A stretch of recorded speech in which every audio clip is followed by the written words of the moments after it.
Better go tell Pig. Say, hey, Pig. We're alive.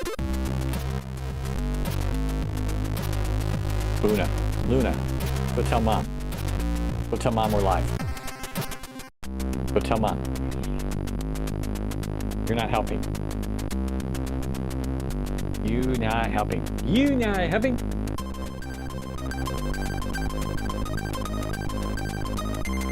You're cute, but you're not helping.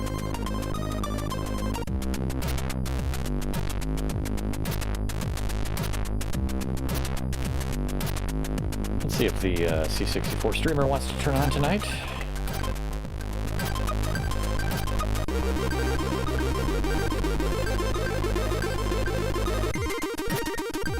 Alright, we've got a pending event for that.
Alright, as soon as the ad break ends in 20 seconds, we should see the C64 come alive.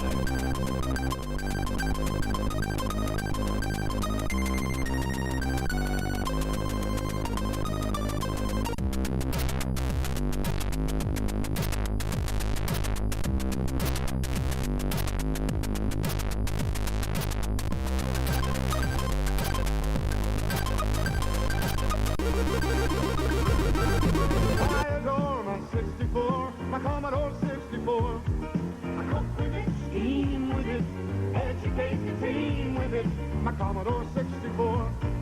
I'm kids with it, cats with it, count my 64, the hats with it. My Commodore 64. 64K memory at a price that will put a computer in every home, business, and school years before anyone ever dreamed.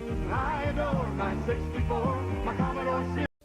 In a world of fun and fantasy and ever-changing views and computer terminology, Commodore is news. Are you keeping up with the Commodore? 'Cause the Commodore. All right, now I'm gonna claim my own check-in. If this actually works this time. Hey, Triple F. Keeping up with the Commodore. Holy crap! It seems to be working. Keeping up with you. Are you keeping up? Good evening, Triple F. Keeping up with you. Are you keeping up? 'Cause the Commodore is keeping up with you. In a world of high technology and ever-changing moods. In a world that's full of make-believe and changing attitudes. Are you keeping up with the Commodore? 'Cause the Commodore is keeping up with you. Are you keeping up with the Commodore? 'Cause the Commodore is keeping up with you. I adore my 64, my Commodore Thank you very much. 64. I cook with it, steam with it, educate the team with it. My Commodore 64. Yours should kick in really soon. There it is. 64K memory at a price that will put a computer in every home, business, and school years before anyone ever dreamed. I adore my 64, my Commodore 64. In a world of privacy and ever-changing views and computer terminology. Commodore's news. Are you keeping up with the Commodore? 'Cause the Commodore is keeping up with you. Are you keeping up with the Commodore? 'Cause Thank the you, Triple F. Commodore is keeping up with you. Are you keeping up? 'Cause the Commodore is keeping up with you. Are you keeping up? Right 'Cause the on. Commodore is keeping up with you. In a world of high technology and ever-changing moves. In a world that's full of Glad to see it seems to be wanting to work tonight.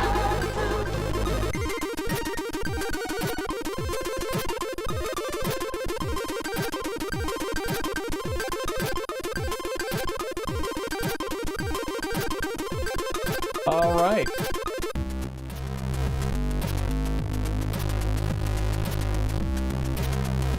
All systems seem to be a go indeed. Let's kick it off here in a couple minutes.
All right.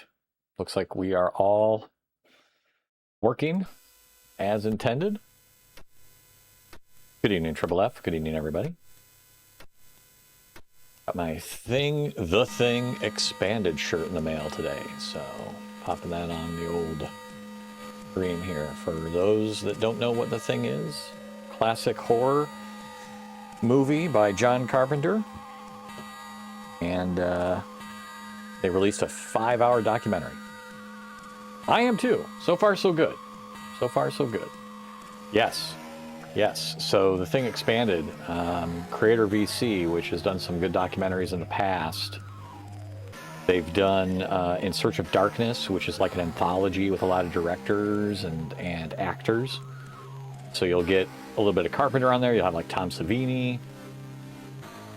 And they go through and they did one for The Thing. It's 5 hours. They got Kurt Russell, they got Carpenter, they got pretty much all the original cast and the people behind the film to do a documentary on the making of the movie. And so I back that because it's one of my favorites.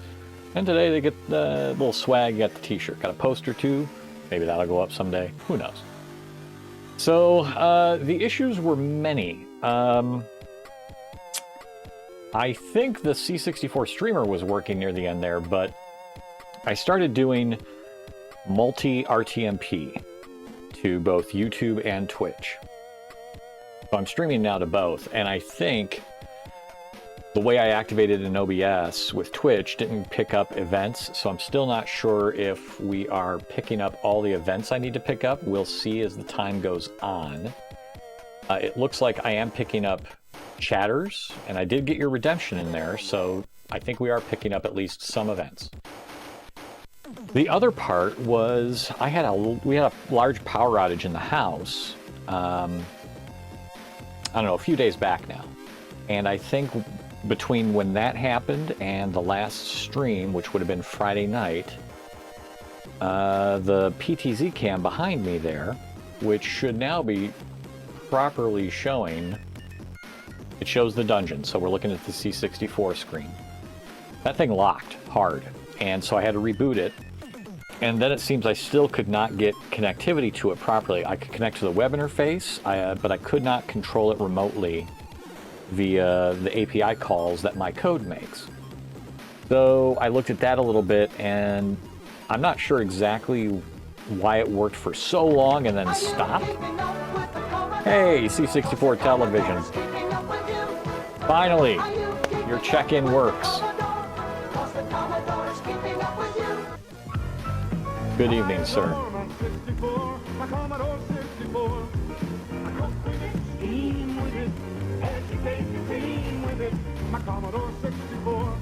At that blazing 1200 baud speed. 64K memory at a price that will put a computer in every home, business, and school years before. Where's the underscore on that C64? Where's the focus? There we go. C64 television. Good evening. Good evening. Good evening. Good evening.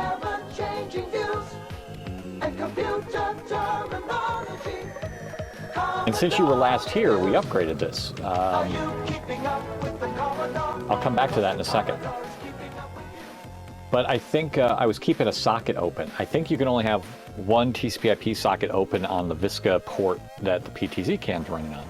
And I think for some reason, I've got a dev and a prod instance, and maybe they were competing, trying to connect to the port. So I'm not exactly sure what happened there. I reduced that, and thank you, PPP. I'm calling out PP. There she is. There's my girl. Thank you, PPP. Droogie, welcome. We're going to play some games tonight later on. Do a little of that Load Runner. Because that I did work on between the last stream and now. Welcome, Droogie. So I think that socket issue was a thing. I've reworked the code a little bit to remove constantly holding the socket open. I did that because it cached a lot of stuff, but either way, it works now. But what we did do on the last stream is if we look at the dungeon here real quick, and let's see, let's go to the dungeon on this one. And if I go to the C64 overview, so now we have a C64U that is controlling the C64 streamer. I still have my original. Still got the original. Forgot to put the screws back in this thing, so I gotta take it off and screw the case back together, but it's kind of snapping together and holding fine. But I wanted to try this. Am I visible here? Kind of visible. I wanted to try this. Think you can see me? The way I used to be able to look at my screen from here, but I had to put a little blockade up because the cat kept jumping up on the rack, so now I can't see my screen exactly here, but I'm assuming you can kind of see me because I see the camera.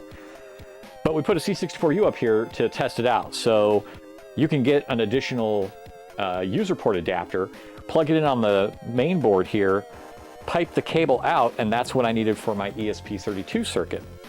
So now it works just like a regular C64. I took the same USB drive that was in my Ultimate 2 Plus cartridge, stuck that in there, loaded it right up, it loaded the code, and things generally worked. So I was really happy with that.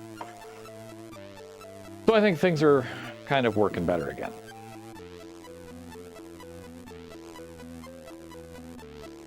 Oh, Unvoid, welcome, sir.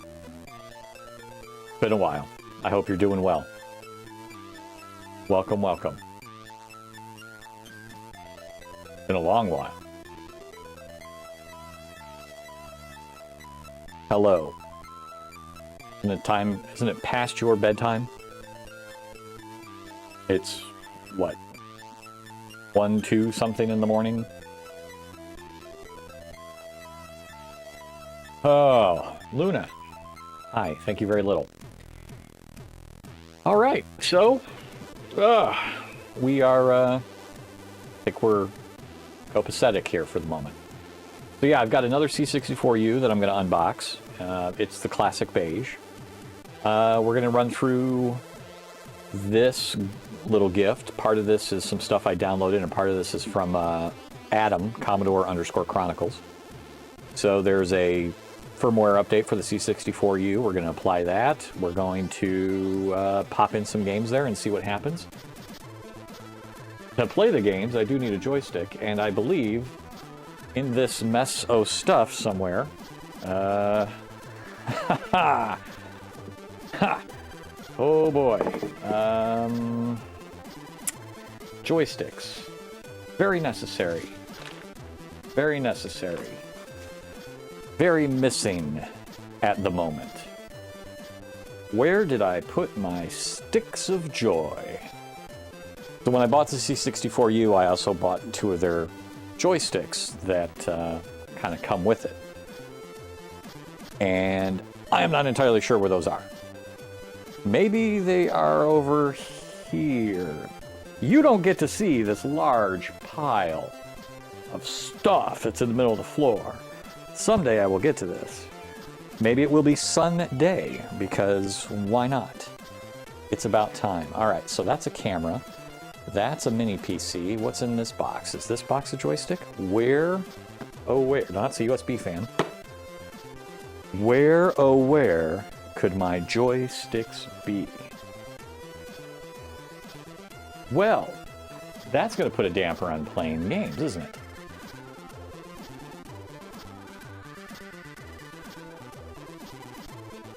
See, you let PPP visit your man lair? Oh, she'll come down. She'll come down here. If she wants to be, she knows she'll be on camera if she wants to be, but she'll come on down. She will do nice things for me. She'll bring me coffee. She'll pet the cat. Stuff like that. Takes good care of me. Very good care of me. I'm a very lucky man. But I'm a lucky man without a joystick. And I must have my joystick. Oh, there they are. I'm looking at them right now. They were under the camera. So I want to try these guys out. These came from the Retro 8-Bit shop. Oh, I'm sorry. It's not just a joystick. It's an N-joystick. Thank you, Triple F. That's exactly right. So I had not tried these yet. Actually, it looks like we've got to put it together, and it looks like there's a gate. You could pop out the gate if you want to. That's kind of interesting. Well, I guess we'll put a joystick together too. And we'll try that out. So we'll try out some Load Runner and things like that. Okay, well, we've got some things to put together. We've got an annoying cat that is constantly eating my hair.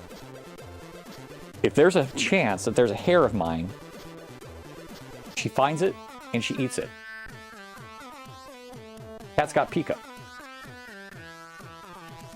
Come on. Yeah, get off, get over there.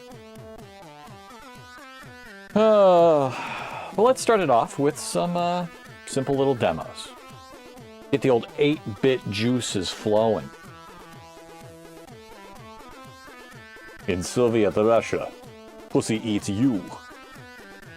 Now, my wife studied Russian. I probably butchered with the accent there, but hey, I do my best. I am not from Russia. She's probably saying, she's shaking her head right now. PPP is shaking her head. Because I would too. I studied Russian linguistics for years and heard somebody try. Whenever we watch a movie and somebody tries to speak Russian, she's like, oh, that's fake. That's a fake accent. She can't not call that out. All right. Speaking of unboxing, we're going to unbox some stuff tonight. So why not start off with Unboxed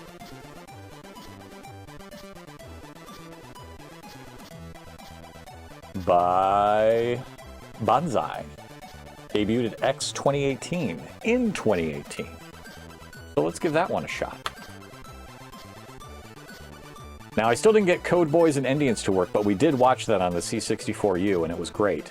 Still got to figure out what we got to do to get that to actually work. Let's see. So, log in. Mountain Stars, welcome. Hey, rookie! That's all I got.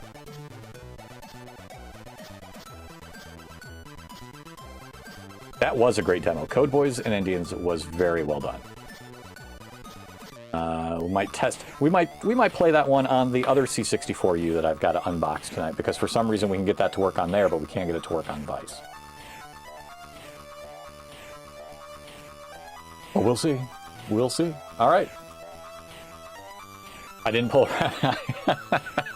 That's true. It's true. I have no rabbits. I have no hats. I can pull nothing out of nothing. All right. Unboxed. 2018 Mountain Stars. Hope you're doing well. Let's flip back over to the retro feed. There it is. Thank you, Luna. Thank you for jumping on me for no good reason. Let's start the curation.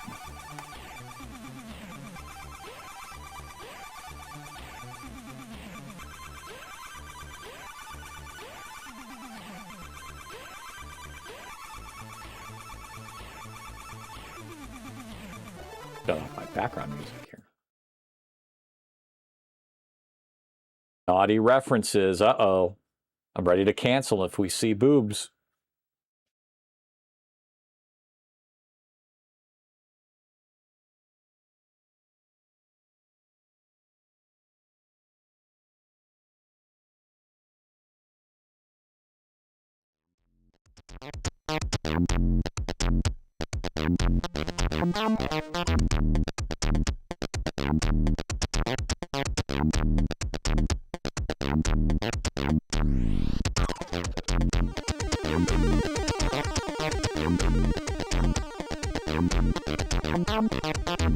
I do like the funky.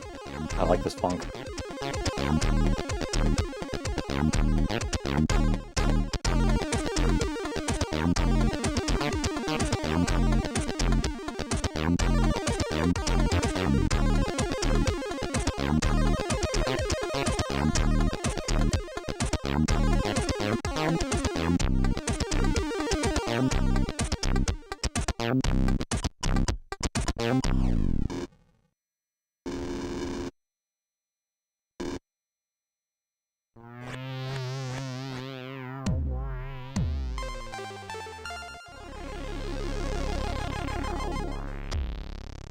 Ah, very good. Released X 2018. Okay. Okay.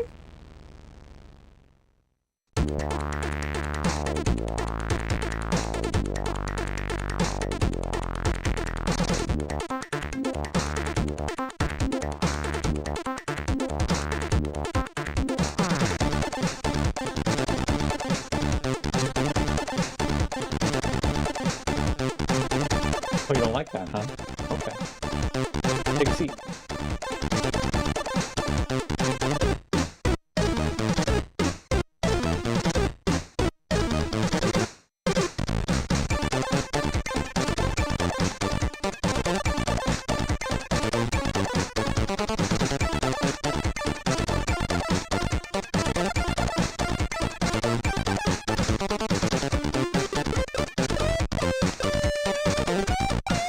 We are unboxed. Dirty Dirt! Good evening, sir. Boy, you and Unvoid tonight. Haven't heard from your names in quite some time, but it's good to see you. I've been doing all right. Just trying to get back in the streaming thing. And getting some stuff rerunning. I do like the music, too. A little frantic, but nice. Or, yeah, frantic in a good way. But all in all, nothing's really, busy with work and then not busy with work and trying to find a better balance. But otherwise, things have been good. Mrs. is upstairs lurking. And just trying to get back into the groove of things. How are you doing, Dirty?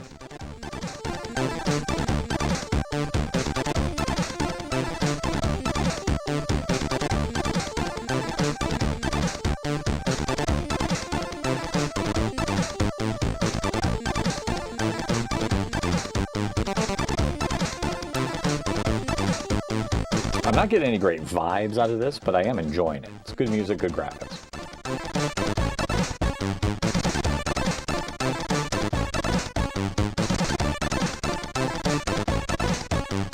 Mrs. Dirty doing okay, I hope?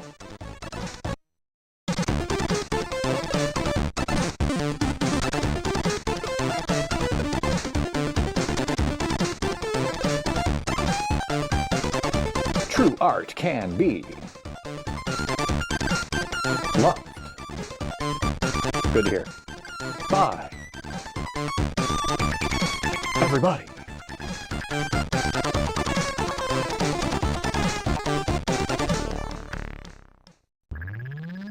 You're not wrong, C64 Television. I do like the music, but it is a little the presentation, the graphical presentation's subdued.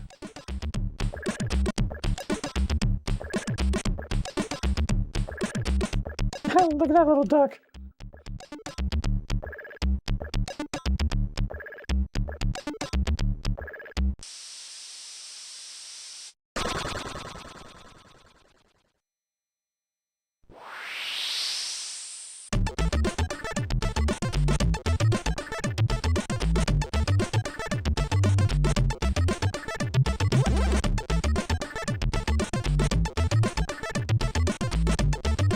There is nothing as sexy as old school thick soft porn. I mean, that's true. That's what we're doing here. I like the ducks.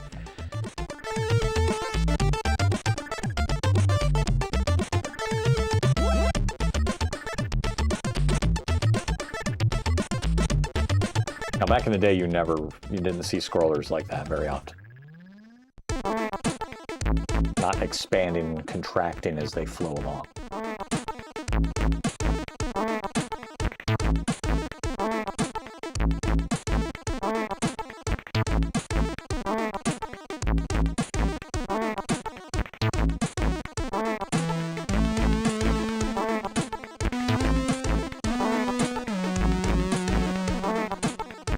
And as always, if you feel like curating a demo tonight,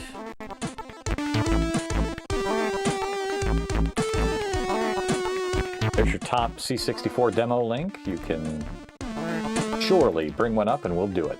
All right, disc 2, done. Next disc.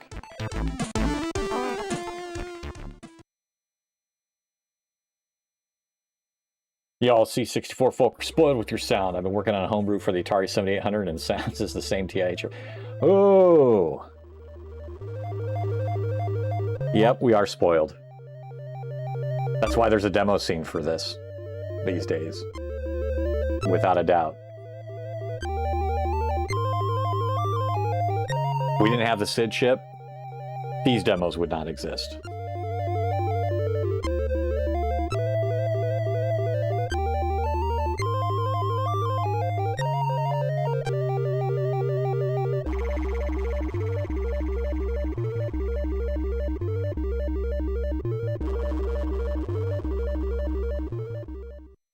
Well, if you release your homebrew on itch or something, I'll check it out on an emulator at some point.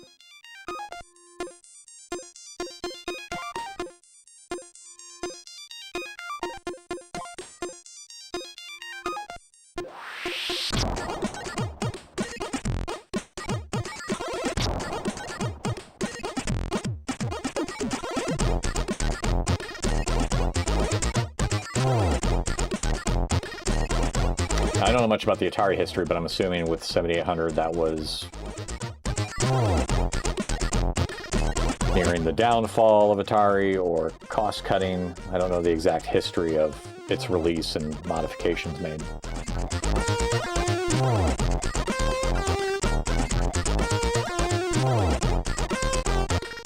Here's our greets.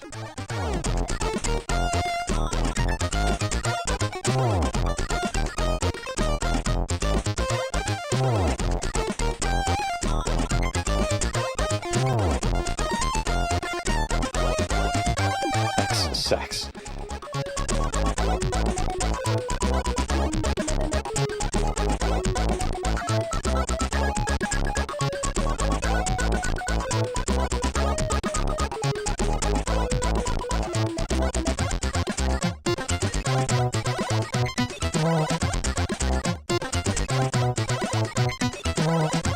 Okay.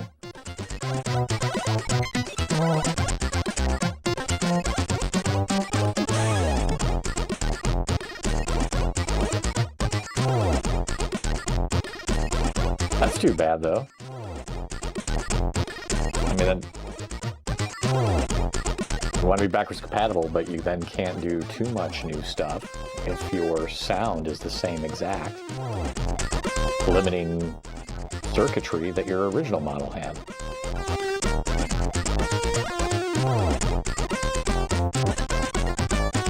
Like, ideally, at that point, you can include the original sound chip and then something newer.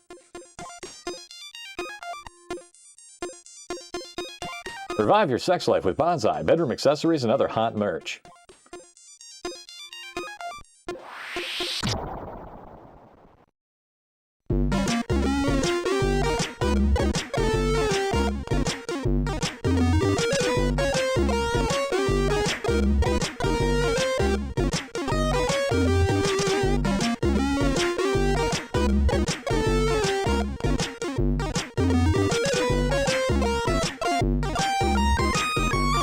The crew of Bonsai here.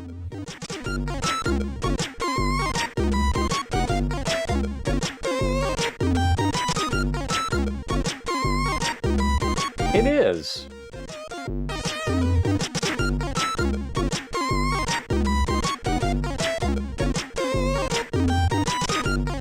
It is. I have some thoughts on that when it's over.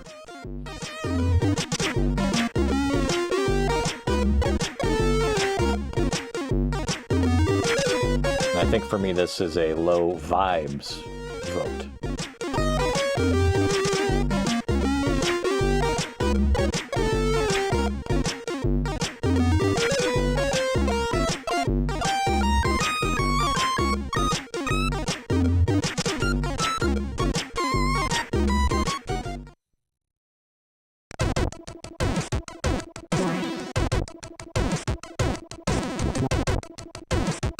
Retro is pointless. Get an actual job. Make a living. You will end up a lame scener.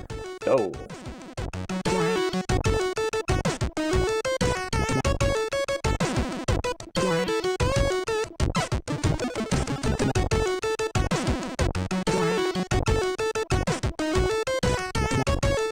look at that. I do like that. I do like that little effect there. Oh, insert next disc, I bet. Side 3. The last. Home stretch.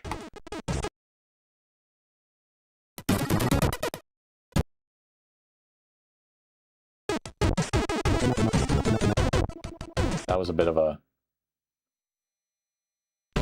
freeze there.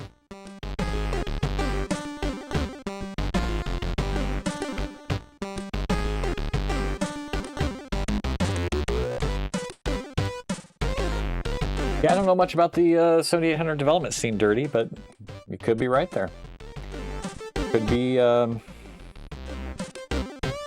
enough resources to focus on pushing that envelope back at that point. But I'm really unaware of the 7800 catalog. I had the 2400 or 2600, and that was it. I think I played a 5200 once in my life. Kangaroo, I think I played on that.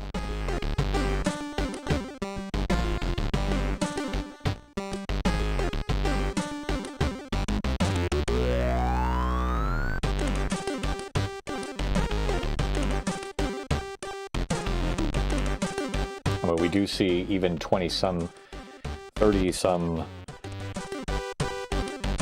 40-some years later, the advancement of C64 demos, right? Of people finding new ways to do things on a machine that hasn't changed. I do believe I saw a little bit of that, yeah.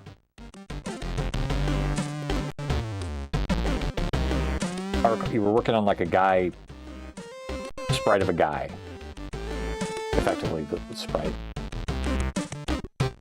Doing jumping or running or something? I can't remember. It's been a while. It has been a while. Now, I can't read this very well, but I like the effect. Do it right. If you're going to do something, do it right.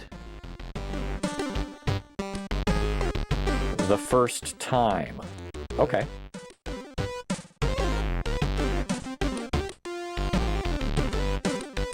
Not terribly easy to read, but I really liked that effect. The text on the ribbon, as opposed to a normal cone you see.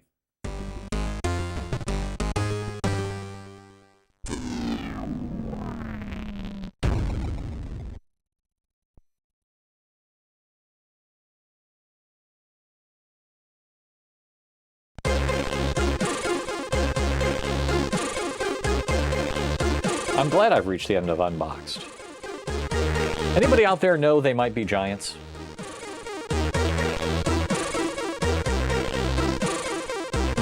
Not personally, but of the group.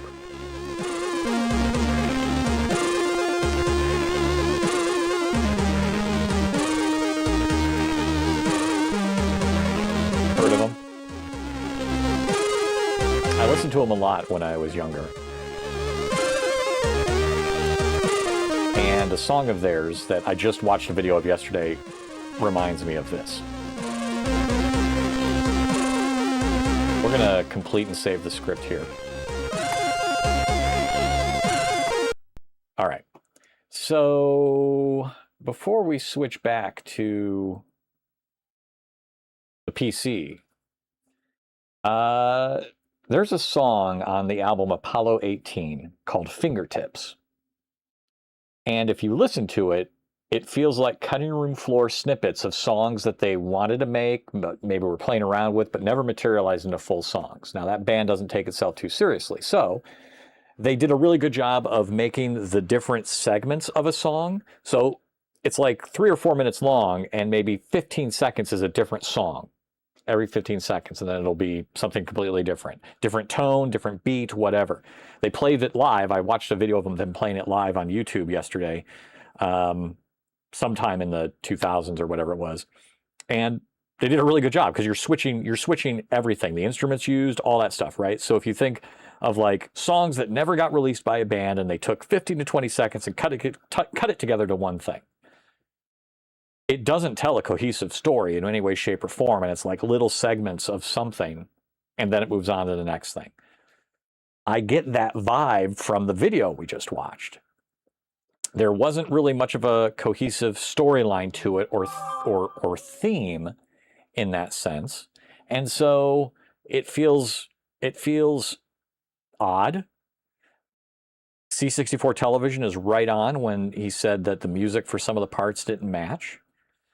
So I really, it's like fingertips in a way. And while the music was good and the graphics were good, I didn't get really good vibes from it. I wasn't carried along with some story or theme even, right? Like it doesn't have to be a story, but even a theme, it wasn't there. So it was like little segments of neat graphic things they would do, and then a completely different thing. And yeah, I think that's how I feel about this one. So if we go back to the main PC here, I'm going to edit that one and say that it is curated, safe for work. But I don't consider it really a huge favorite of mine. I did enjoy the music. The graphics were decent. But I'm going to give it like a low, I'm going to give it a 1 on the vibes. It didn't gel together for me. So I think that's it. That's probably a B tier. It is a B tier. So be it. It was really high ranked on CSDB. And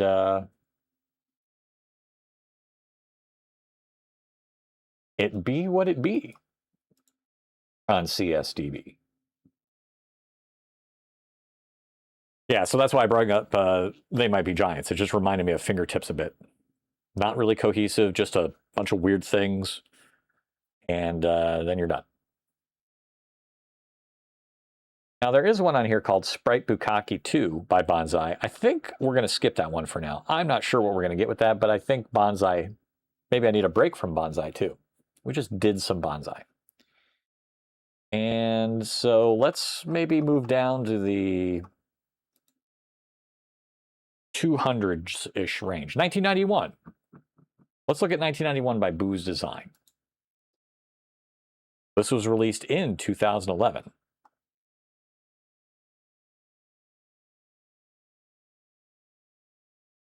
So this is interesting because they're doing some very old style of demos with it.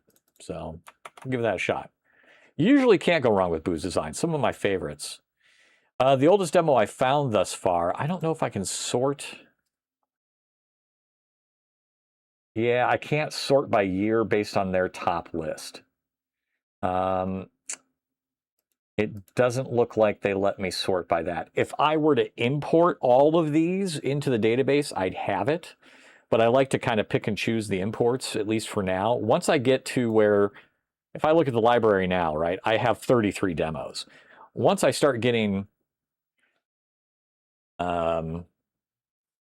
maybe up to the 100-ish range or so, I'll start importing chunks. And then at least I'll have the year. But I don't have a way on CSDB. Maybe there's a search. Fairlight was putting demos out in the 80s, might see what CSDB has for them. Yeah, so I could search by group name, right? So if we look at Fairlight,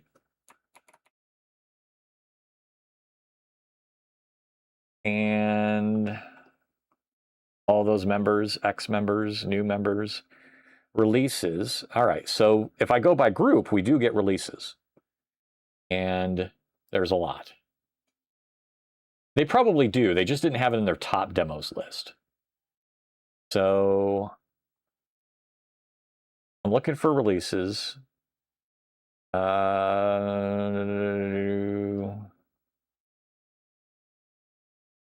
there's a lot of searching. Can I sort by anything, or do I have to say, well, we have 82. We could look at anything that came out in 82 as a C64 demo.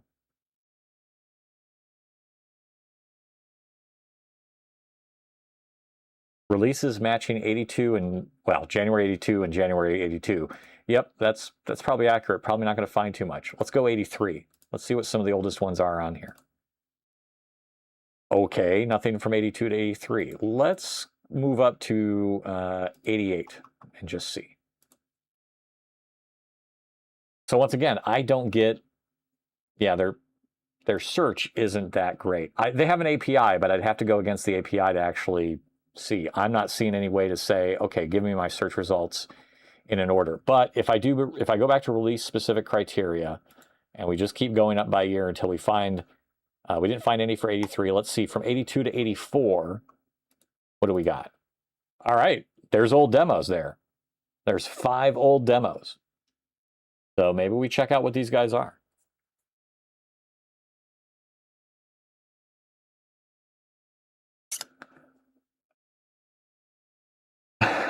Oh boy. Released by AB Soft, we have Katya movie. Not Focaccia, just Katya. We've got Christmas songs by the Christmas Hit Disc, or AKA Christmas Hit Disc, but not by a group. We have TR Soft. Yeah.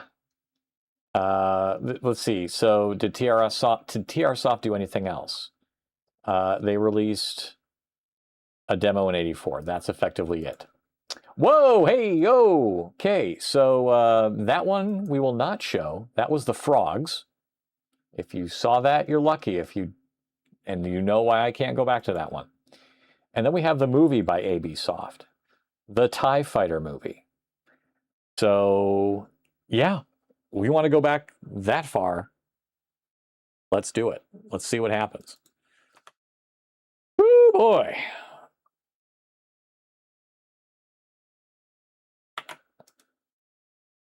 Okay, library import.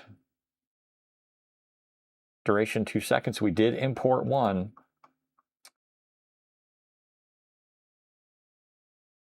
Thai movie. From 1984 by AB Soft. Thai movie. Oh, there's no high hopes for this.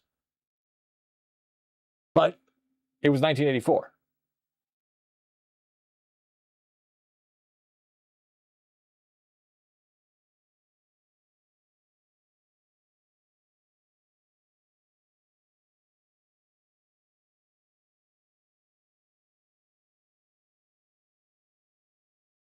Okay. Well, I feel like I'm back in 84. I don't know about you. It does look like a TIE fighter.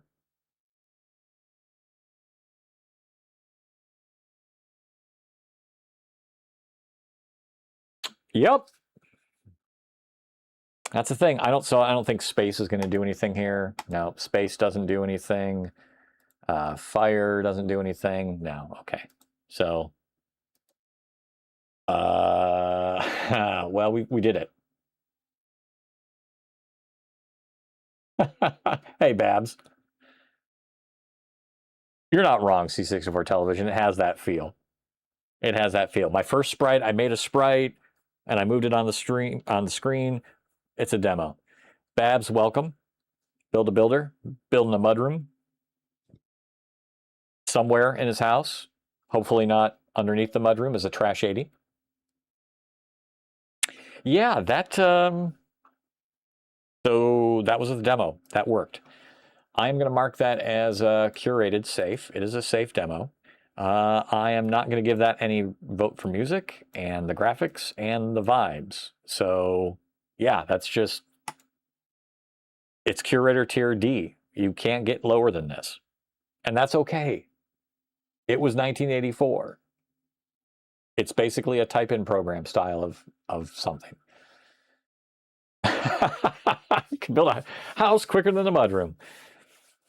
Well, if you're not in your forever home and you decide to build somewhere, you know you're going to build your mudroom first.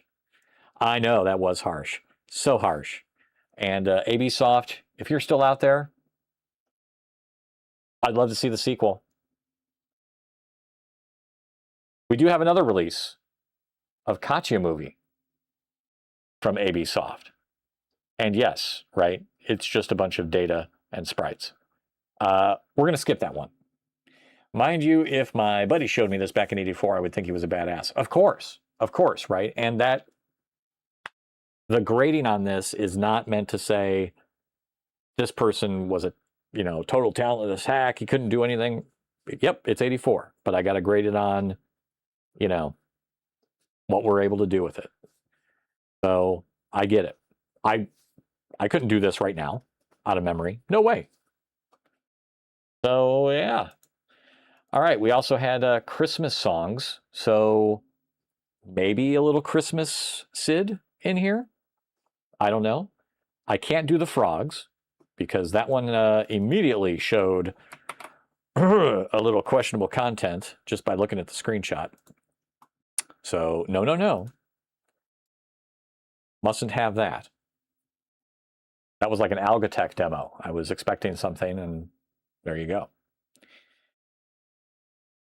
All of a sudden, boobs. Christmas songs from no group that we know of, but was released in 1984. Here we go.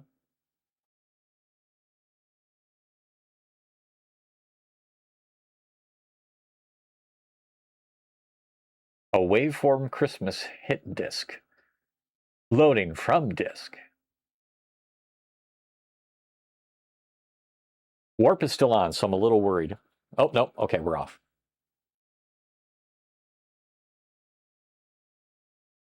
Nothing says Christmas like orange. I would think this one's wholesome. The frogs, not wholesome. Well, it might be, but that screenshot, for those that saw it in that split second, that was not wholesome. Now, am I offended by that? No, but I can't show it on TV.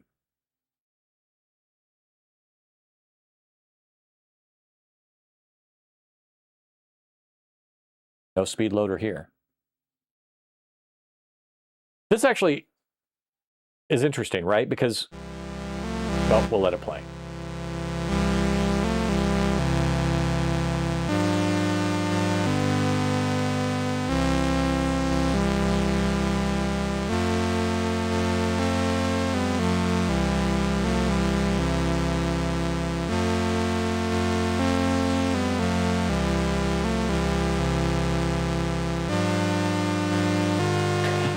It kind of seems like it, doesn't it?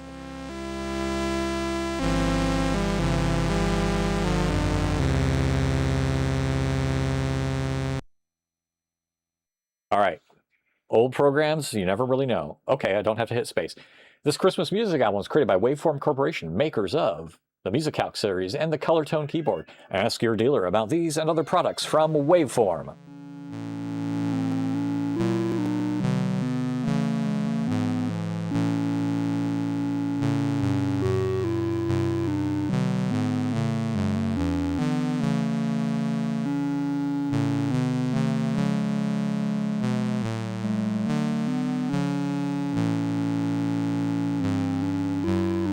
I don't know this song. Yeah, right? Jesus. Jay, you see the darndest things. Welcome, Jay Hobo. Yeah, this would very much be something like you could draw this with some of like the old school paint programs, Koala Pad or not, right? I like the snow effect. 2 knees and a stomach, yeah. All right, so another one. Okay, well, we've got, see if we're going to get a different picture here. We should get a different picture based on what I saw on the screenshots.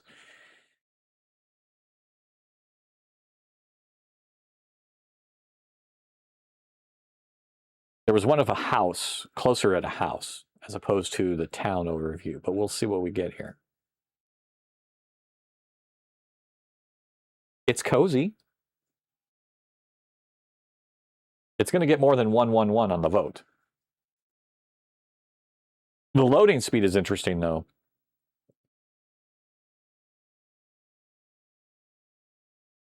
I feel like if I were to write something, my load speed would be like this because there are way more efficient ways to load using loader programs and code and things like that to keep things going seamlessly while it's loading. There we go.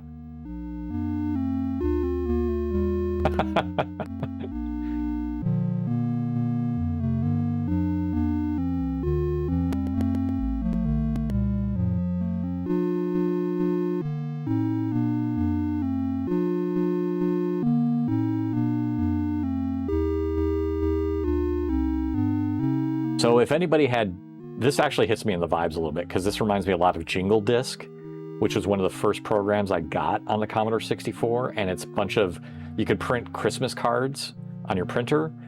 And it was like songs and little like Petsky-ish art. I think it was Petsky. Might have been graphics. But it was just that, right? That's all it was. It was Jingle Disc. I actually have a copy of Jingle Disc. This is what it reminds me of. So I'm getting some vibes out of this one. This is the Minotaur's house.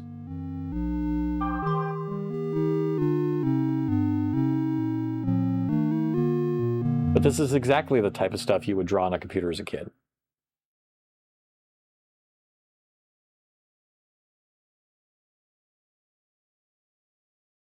A Minotaur Christmas.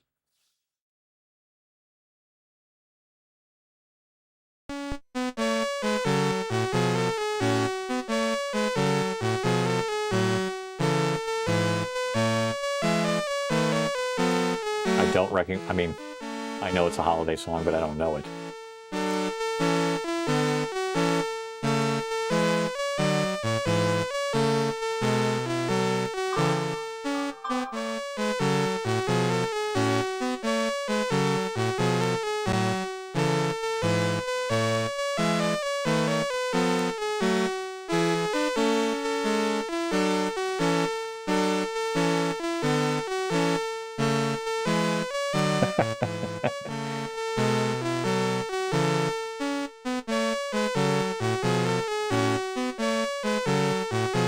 Okay, what's the song? Does anybody know the song?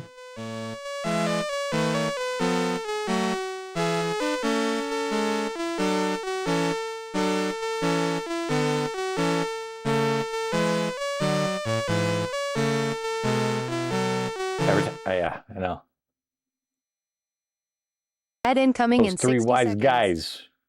All right, we got an ad break coming in 1 minute and 33 seconds. These wise guys. Hey, it's snowing outside. Come shovel my driveway. Thank you for the lurk, PPP.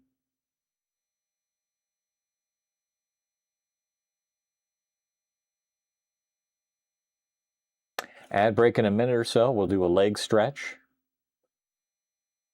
I will do a leg stretch. I recommend everybody that's been sitting do a leg stretch. Get up and walk around a little bit. Take a little break. Come back and do some more demos. See how long this one lasts.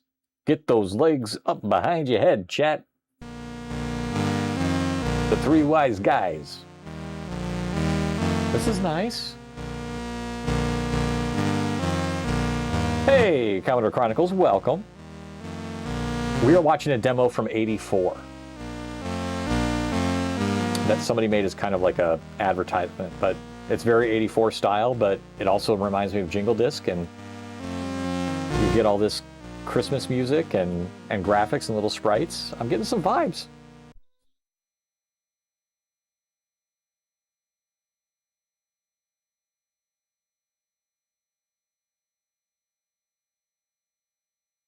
Yeah, we searched for the oldest demos, and there were like 5 from '84. One of them we'll never view again.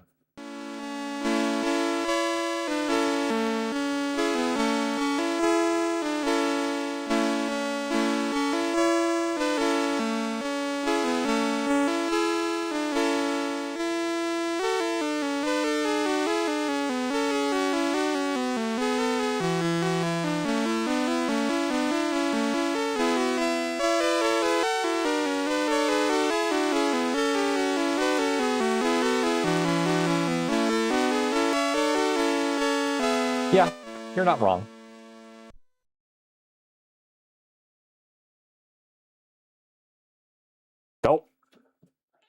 Just put a camera on her and she pounces. Hi. It's Christmas discs. It's Christmas, Boona. Yeah, Christmas. Christmas. Meow. Yeah, Christmas. All right, this demo's already running 9 minutes from the load times between these things. It's not something I would expect. Hi. It's not going to be a super high ranking one, but I'm going to give it more than 111.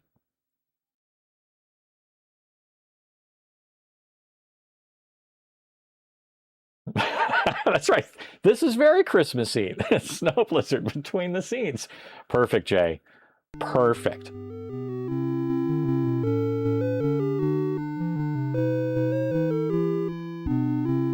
The Christmas Jeep.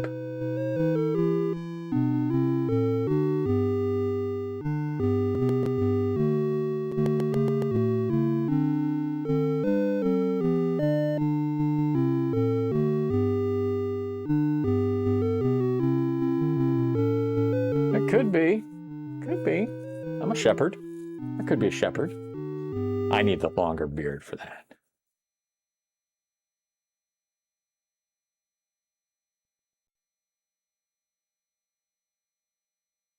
Yeah, see, it's interesting. I don't even think they're really doing Sid stuff here. Well, I mean, they're doing stuff with the SID chip, don't get me wrong, but it's not like it's a SID that, it might not be a SID that they're loading. This could be in a big basic program of some sort. Maybe not.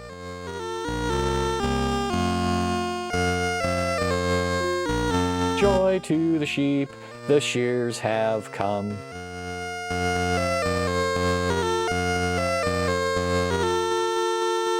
Speaking of shears, Luna, you're shedding.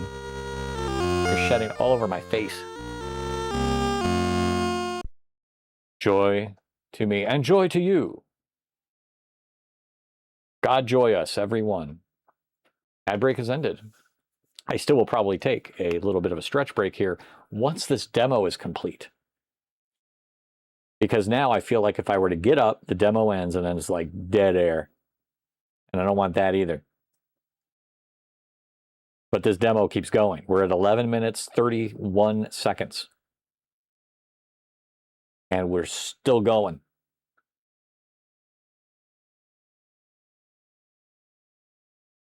We're still loading.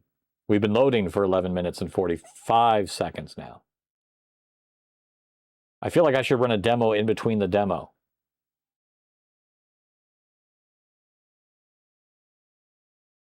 That blizzard's back. Hit attack.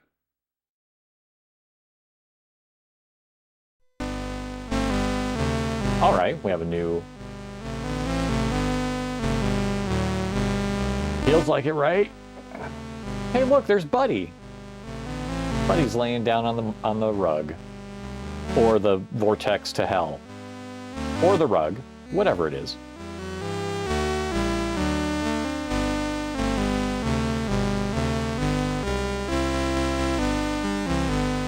It is kind of more of a pride rug than a vortex to hell. Yeah, you're right.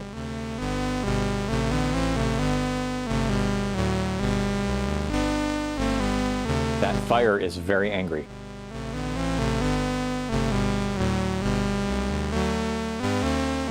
He keeps trying to burn that stocking. It's not working. Yeah. That would be like, if you were going to initially make fire, that's probably what it would look like, right? And you'd be like, oh, we gotta add some more frames, tone this down a little bit. Okay, I can stop this if we so desire.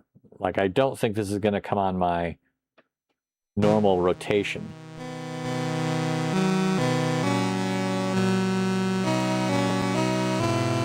All ye faithful. No, that's true. There's nothing. Yeah, simple graphics.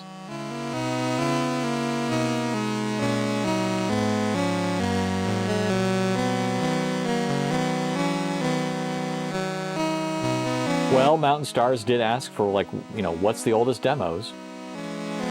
Mr. Cringe.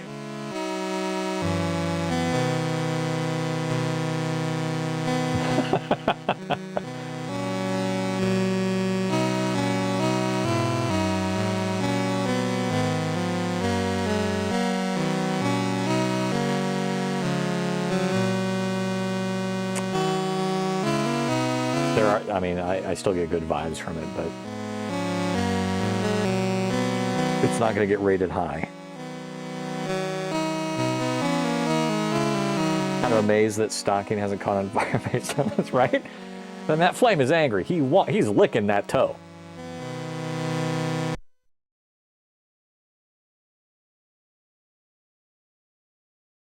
This is amazing. This thing's already... How much more is on the disk that we would load? I'm guessing maybe the data files for each individual song? And he's going back to load it each time? I don't know.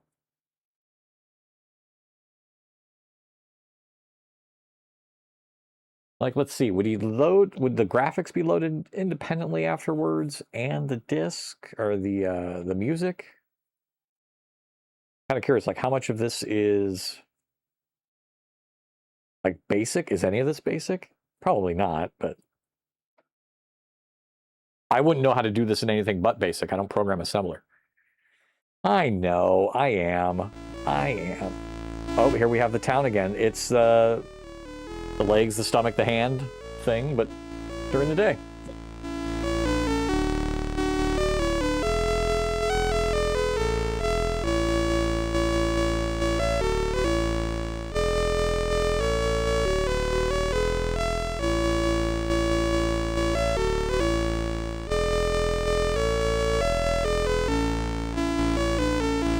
That hurt.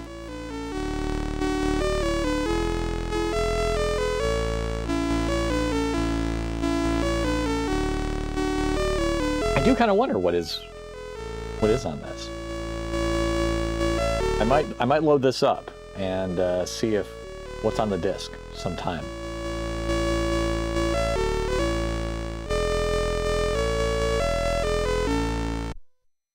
But this does qualify as one of the oldest demos on CSDB, so you know we will give it a once over, and then that's as many overs as I'm giving it.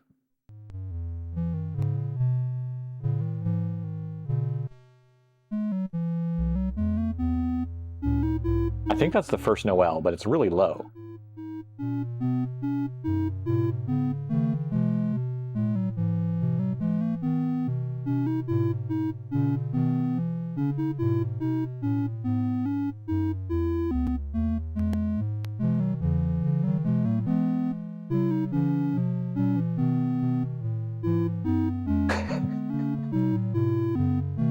All the colors to choose from. They picked the right one for the snow. We can't deny that.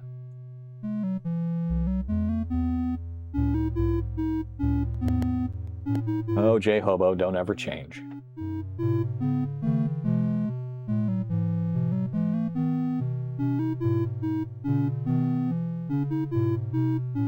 For those that are interested in some more crafty things, uniquely crafty things, J-Hobo often streams his coin carving.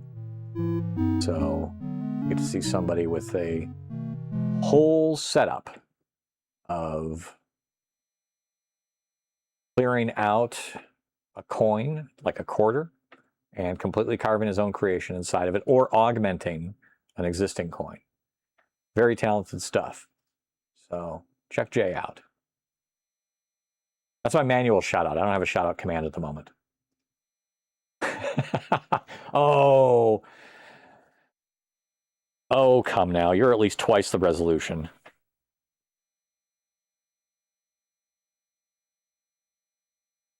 We are at 20 minutes. Or 18 minutes and 20 seconds. I'm almost feeling like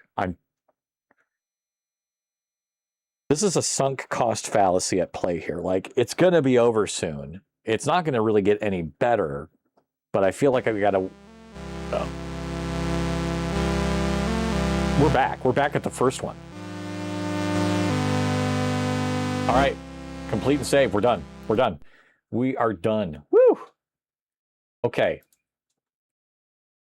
That is technically safe.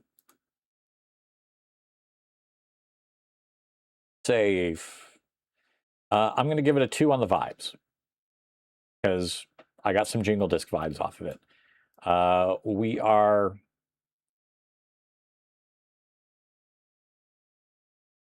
What did they give this on CSDB? I'm kind of curious.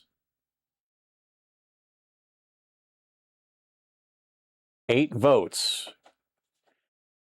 There have been... Somebody gave it an 8. Somebody gave it a 10.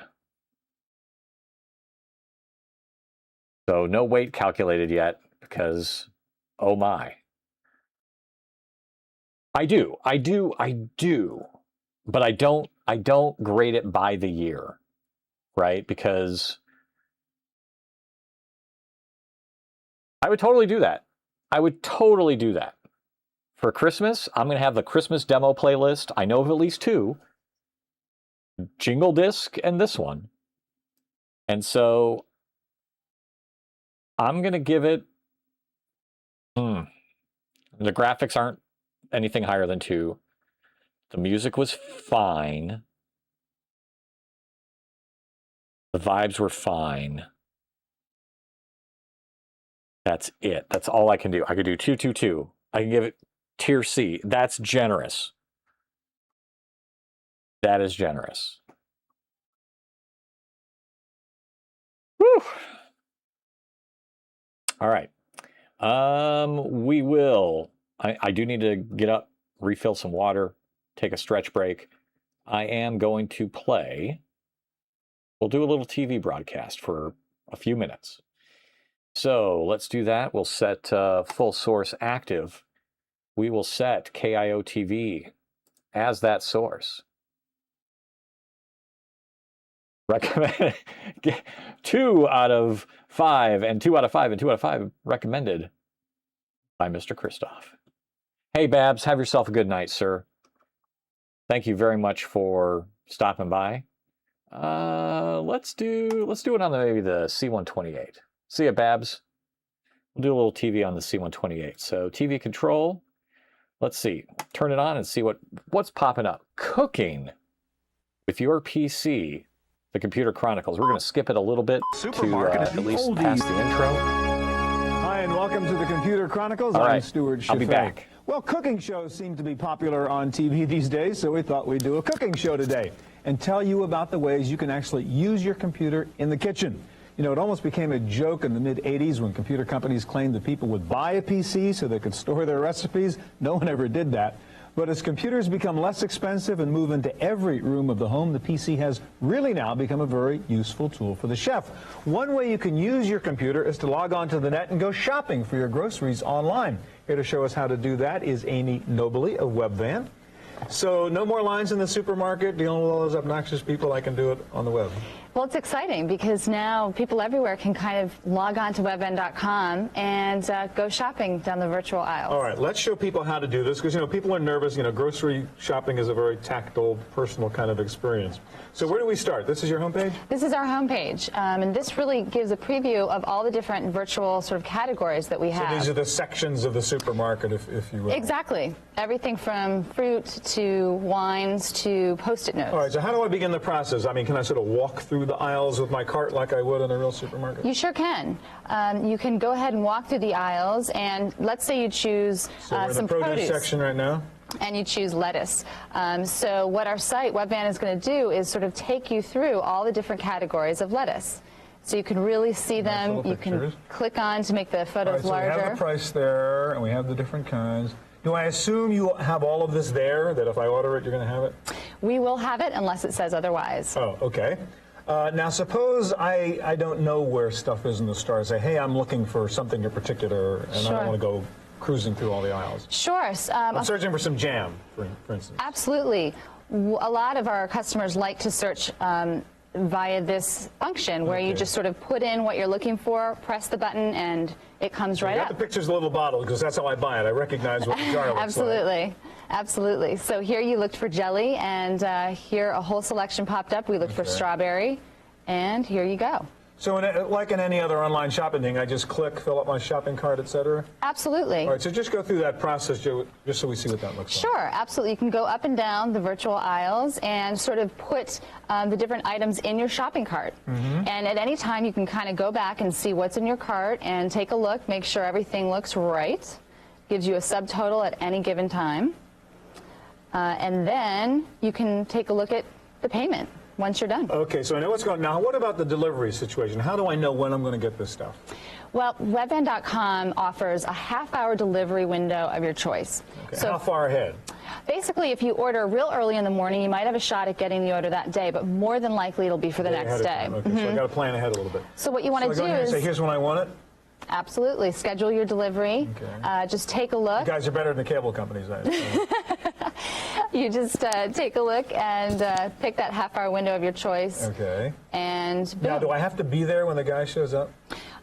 In most cases, you want to be there. In some cases, if you're not able to be there, Go bad. exactly. If it's just ambient product that you Okay. won't have to be there for, I didn't then know this no stuff was problem. available. Now, what that about this whole far issue? You know, when you back? shop for vegetables and fruit, I mean, you want to look at it and feel it. You know, you see these people playing around with this stuff. How do I know I'm getting the kinds of stuff I like when it comes to fresh product? Absolutely, we get asked that a lot. I honestly don't And think I as a did matter any of online fact, grocery shopping we make until a point of working the with pandemic. high-quality local suppliers that actually supply to some of the best restaurants in the area. But can I say I like my bananas green or I like my apples this way or something? You sure can. If you go to the banana section, you'll see there's 4 or 5 different choices if you like them How green, do you if want you them? like them Okay, ripe. okay. Yeah, no So we kidding. try to give the customer a wide range of choices, just like you would find it at a Okay. shopping market. What about the things you routinely buy every week, right? Every week you're going to get the milk and the bread and the this. Can you set up like an automated list? Absolutely. The weekly shopping lists are very popular, and that is something that a lot of our folks use. For instance, this is my list, and these are This my is sort of the weekly default items. junk I'm going to get every visit. Absolutely. So that you don't have to reinvent the wheel every time. Gotcha. One of our customers has a 10-year-old girl who likes to every week put her own. Well, that was something. That was interesting. Okay, so we're going to unbox the other C64U and see if that works. I need to see. We'll do Workbench HDMI feed, Workbench cam. Well, let's keep up the PTZ a little bit, or yeah, let's do this. We'll do the PTZ there, and we'll switch the dungeon out. So the dungeon, which right now is zoomed in on the C64U as the streamer, let's go zoomed out right. What do we got? Okay, that's a little too far over. Do I have zoomed out center? Close enough for now. Can probably, well, actually, you know what? I can probably do this. There we go. Just do a manual for tonight. And I got a joystick to put together. I was not expecting that.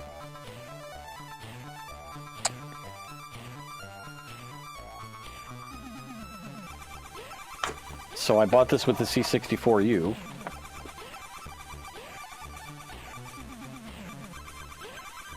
And it is the Enjoystick Retro 8-Bit Shop official partner with Commodore. Okay. I'll bite. Got my ball. Pop that on top. What else do we got here? We've got probably if I want to change the gate on the inside, because I'm assuming... Is it a replacement?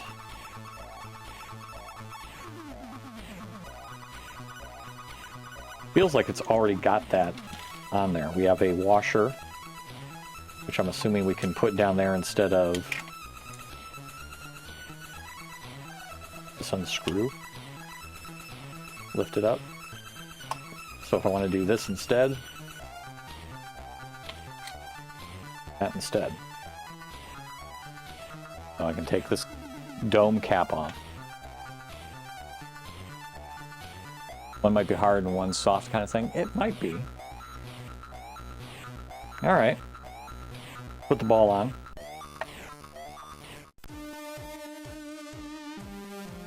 There's a bunch of other stuff here. There's a screwdriver. So this is interesting. There's a screwdriver and then a JST connector. A bunch of little connectors with little JST plugs.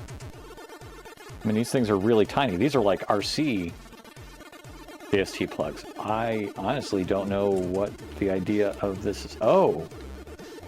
And a... Okay, so what is going on here? Like if I want a really... I think I'd have to take... Oh, it's got suction cups. Yeah, there's a... Yeah, you can see the gate in there now. That's interesting. What, There's nothing else about it. I might have to look up the joystick too and find out why I get cables with it.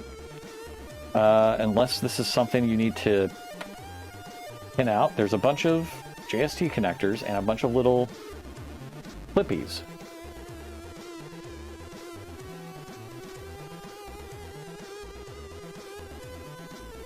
$6 billion operation before going bankrupt in 2002. Ahead of the... Wow! Interesting. Tesla brain implant? You might be onto something there.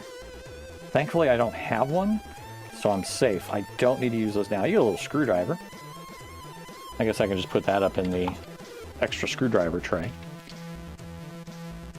Okay, well, we're really just gonna use this to play some games on it anyway, so I think I'm okay. Take the little stickers off the stick here. That in the box. And this. Bring out the C64U. And we'll try some of Adam's stuff that he gave me. Flash the firmware. Thank you for the cat hair, Luna. My lord. All right, let's bring up the beige C64U. Hi.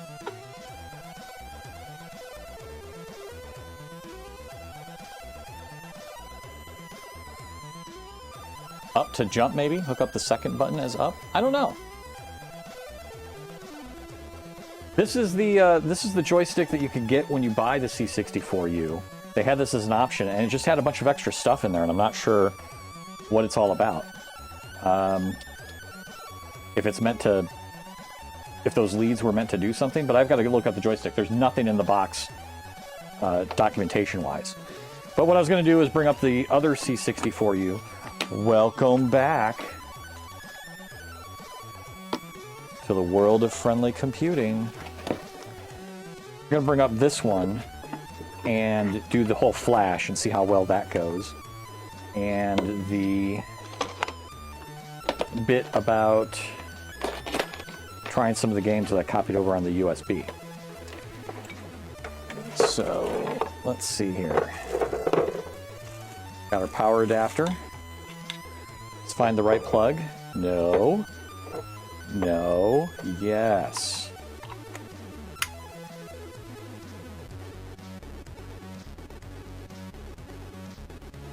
Now, hopefully, Adam didn't give me a firmware that bricks the C64U. I'm assuming he didn't. It is the Enjoystick. It says from 8-Bit Retro Shop, so...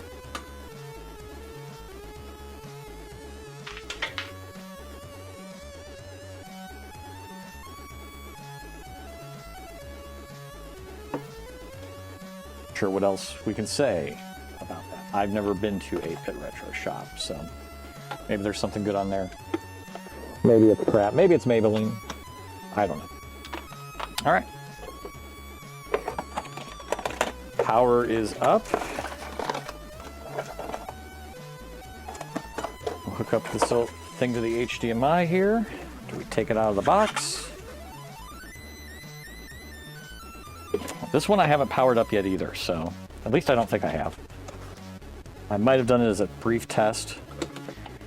Because when these things came in, I was busy with work stuff, so I did not I did not do much with them. Oh, I do want to keep the user port adapter with this one too, in case I do any user port stuff. All right. Oh, there it is. All right, HDMI out.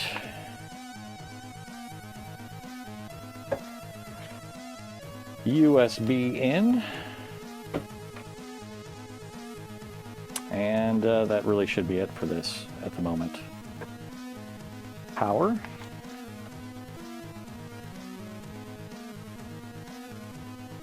And joystick. In joystick. We'll see if it's too clicky. I do not have a good way to play this right now. Really, I have to stand at the workbench to play this to have this come over HDMI, so just don't have enough room at my desk. I'm gonna have to clear some stuff off.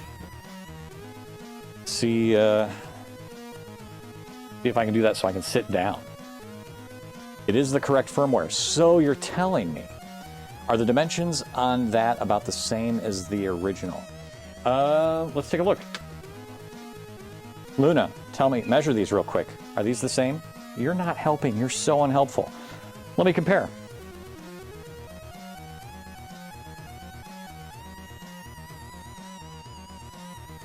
Welcome back, 86. Hope you're doing well. Oh, God. Darn it. I just tipped over cat food. Hey, move it.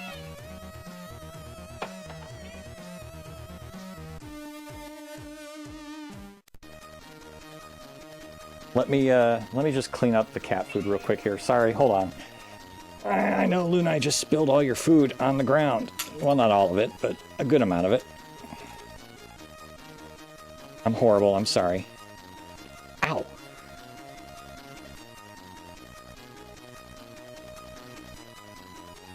I'm an ass.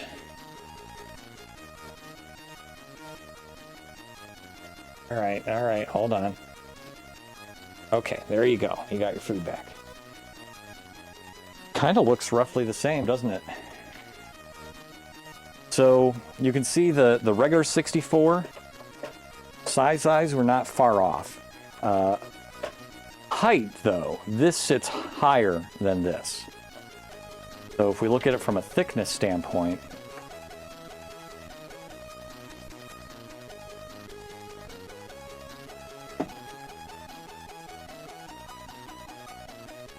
let me actually put them up this way. And they look the same, but this guy definitely sits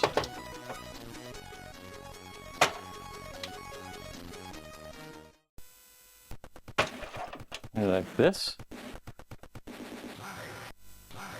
He sits so much higher. That's odd. It looks, maybe the looks are deceiving here, but it definitely felt like when I put them down here,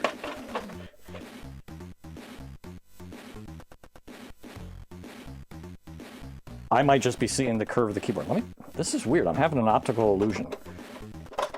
Let me turn this around this way. No? Okay. It's just the angle of the keyboard. I still feel like the original slightly tilted. But nonetheless, we are very close, right? So, good job, Commodore. Well, I mean, there was the original molds that they got a hold of, I thought, so kind of feel like that should match.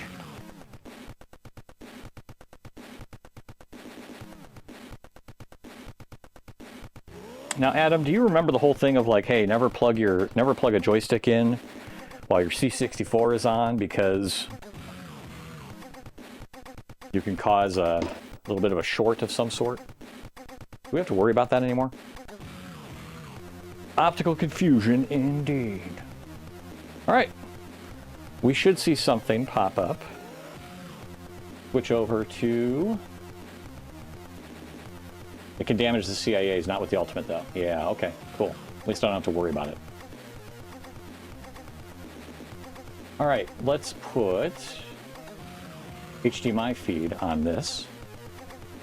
And Workbench Cam this. All right, let's turn this puppy on and see what happens.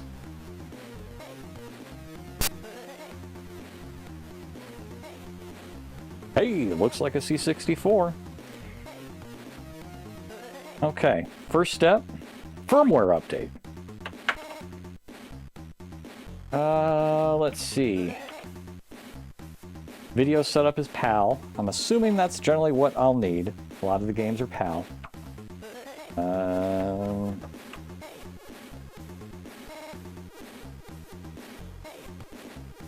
System services, network services and time zone, joysticks and controllers, memory and ROM. So I did have Jiffy DOS before.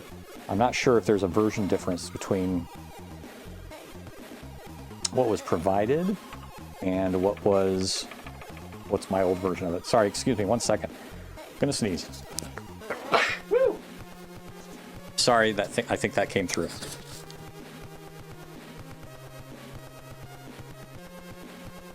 Oh. Oh yeah. You want to Discord it up a little bit? I think this will work.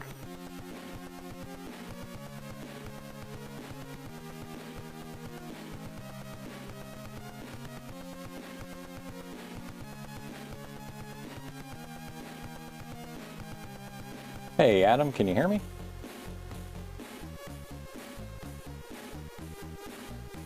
Can you hear me now? I can hear you now. All right. Hey, I gotta mute my 86. stream. Thank you for the bless. I'm hearing an echo of myself.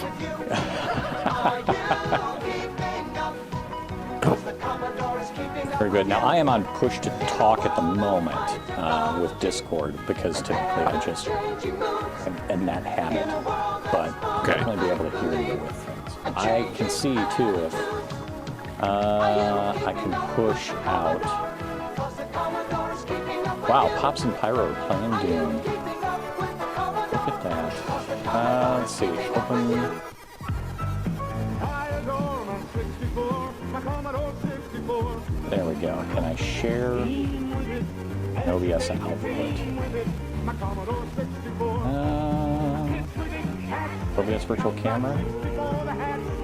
And 64K memory. turn on camera. Oh yeah, that's how I do it. Camera. There we go. Okay. All right. Okay. Sweet. Very good. Well, welcome, Adam. Commodore Chronicles 86 Carrera. Thank you for the Prime Gaming sub. All right. So I'm assuming I go to System Information to wipe this thing. No, you could just go to the disk file browser and point at the firmware file. Beauty.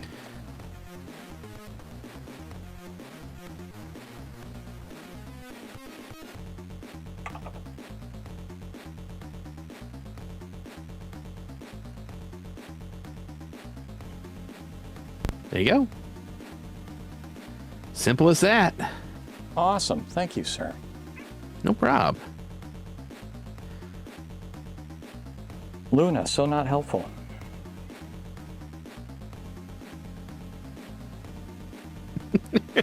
Luna's trying to screw something up. Oh my god.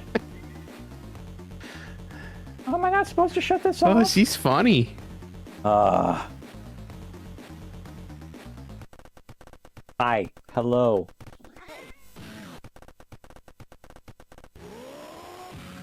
Yeah, she's something. She's guarding it while the bits update. So, yeah, what does this new firmware add? I think they added some navigation stuff, right? Like left cursor will get you out of the menus and things like that. Do we know what Yeah, the... and it also adds USB to 1351 mouse support. Oh.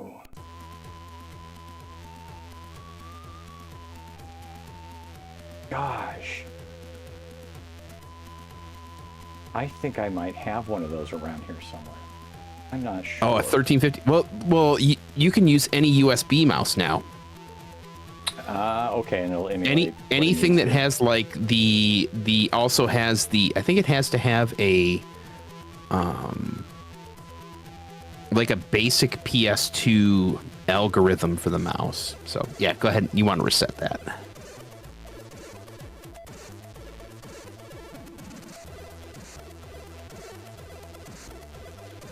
Nice and simple though. Yeah, that's not bad at all. Nope.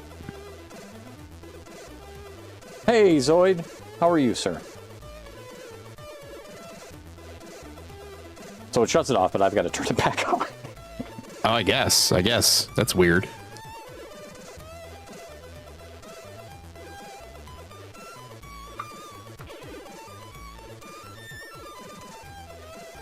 There it goes. So another tool that's on there is called the Spiffy mod. And what that does is it adds support for what's called Assembly 64. And that is cataloging of multiple databases. It's all of csdb.dk. It's all of GameBase 64. It's all of, I think there's like 7 or 8 libraries in which they've pooled from. So if you want to, we can test that real quick and show you what it does.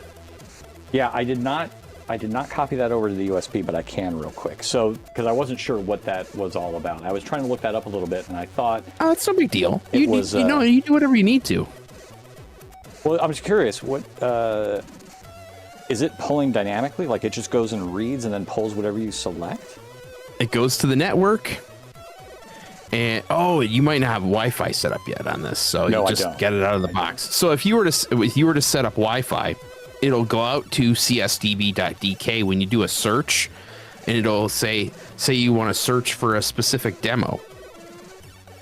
It will go out. It will search Assembly 64, which is the cataloging of 7 or 8 different sites, and it'll return whatever you say. So it in the grand scheme of things, you can search by title, you can search by scene group, then you can collate it by demos or games or graphics or SID sounds and all that kind of stuff.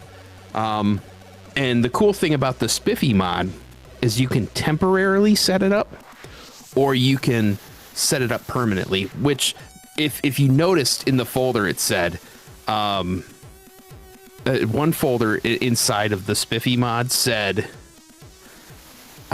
this will void your warranty. So if you permanently do the Spiffy mod, you can actually flash the original firmware back on it. So if you permanently do Spiffy, which some people have done because they think it's added the right elements. Yeah, everybody is upset. Everybody was upset that Assembly 64 wasn't an option like it was in the original Ultimate boards. Oh, okay. Okay, so he's kind of re-enabled it, brought it back.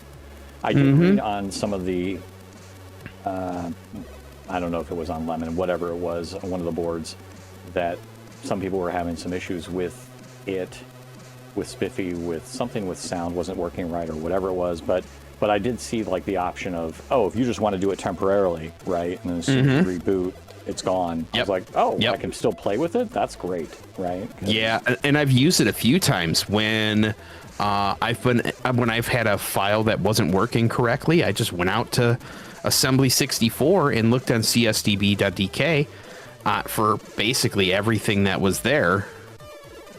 Yeah, and then essentially here you've got everything. So the way it's set up here, everything has a directory. I think it's... And this one's Load Runner Plus, if I'm not mistaken. So there's multiple disks, which in this case there's only one. So they're all set up in folders. So when you want to switch back and forth between disks, you just hit the Commodore and the restore key and hold that for, I think it's 3 seconds. And it will always flip to the next disk. And when they're in folders like that, that's how they kind of collate. So if you've got a game that has 4 disks, you can continually flip between those disks with Commodore Restore. Okay. Very good. Very good. Okay. Yeah, there's a lot more to explore on this. I'll probably do the Wi-Fi stuff. Yeah. I'll do that offline at some point and then set that stuff up. But You want to set up Jiffy DOS while we're here? yeah, I think I got the Jiffy DOS stuff. Let me check this USB real quick. If not, I'll copy that over. Sure.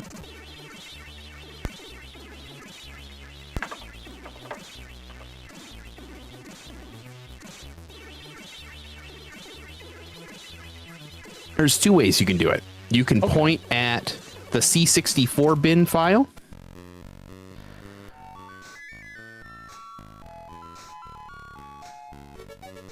Enter. And then set it as kernel ROM.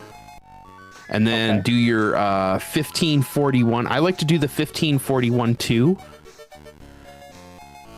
And then you could set it as 1541 ROM. Okay, now hit run stop. Run stop one more time. And then do a hard power off, power on.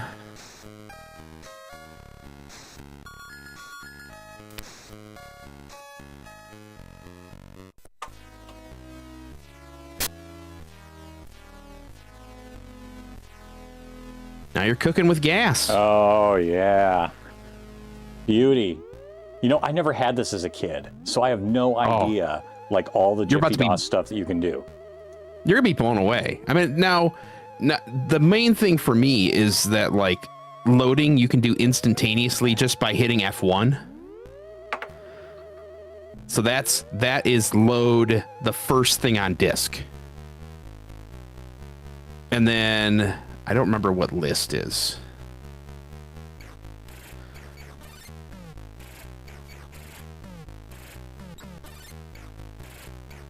Whoa.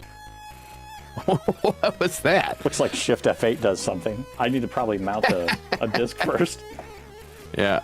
So, but load times, my gosh, you're going to be like, I wish I had this my entire life.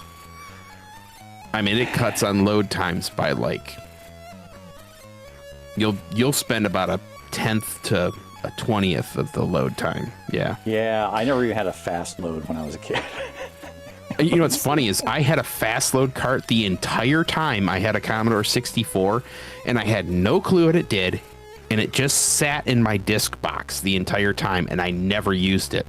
And then one day, my cousin who had given me the disk drive and that fast load cart, he said, it makes things load faster. Just plug it in. And that was like 10 years after I had it. Oh, yeah. Oh, yeah. Yeah. Awesome. Awesome. Is Jiffy DOS related to Jiffy Pop? If only. If only. Maybe on an old 64, you can maybe pop a kernel on your VIC-2 if it gets hot enough. All right. It's more related to chips than it is to popcorn. Let's try Load Runner. We're going to try a little Load Runner here, see how this goes.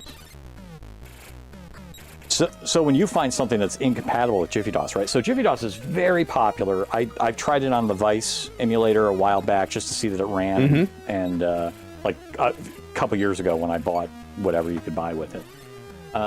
But sometimes, you know, obviously it's not going to, everything's not going to work with it. So do you just unflash it? No, you can actually just turn it off in the, go into the menu for a second.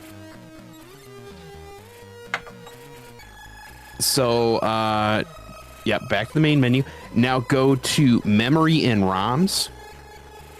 And then right there where it says kernel ROM, you could just hit enter. And then you could just say none.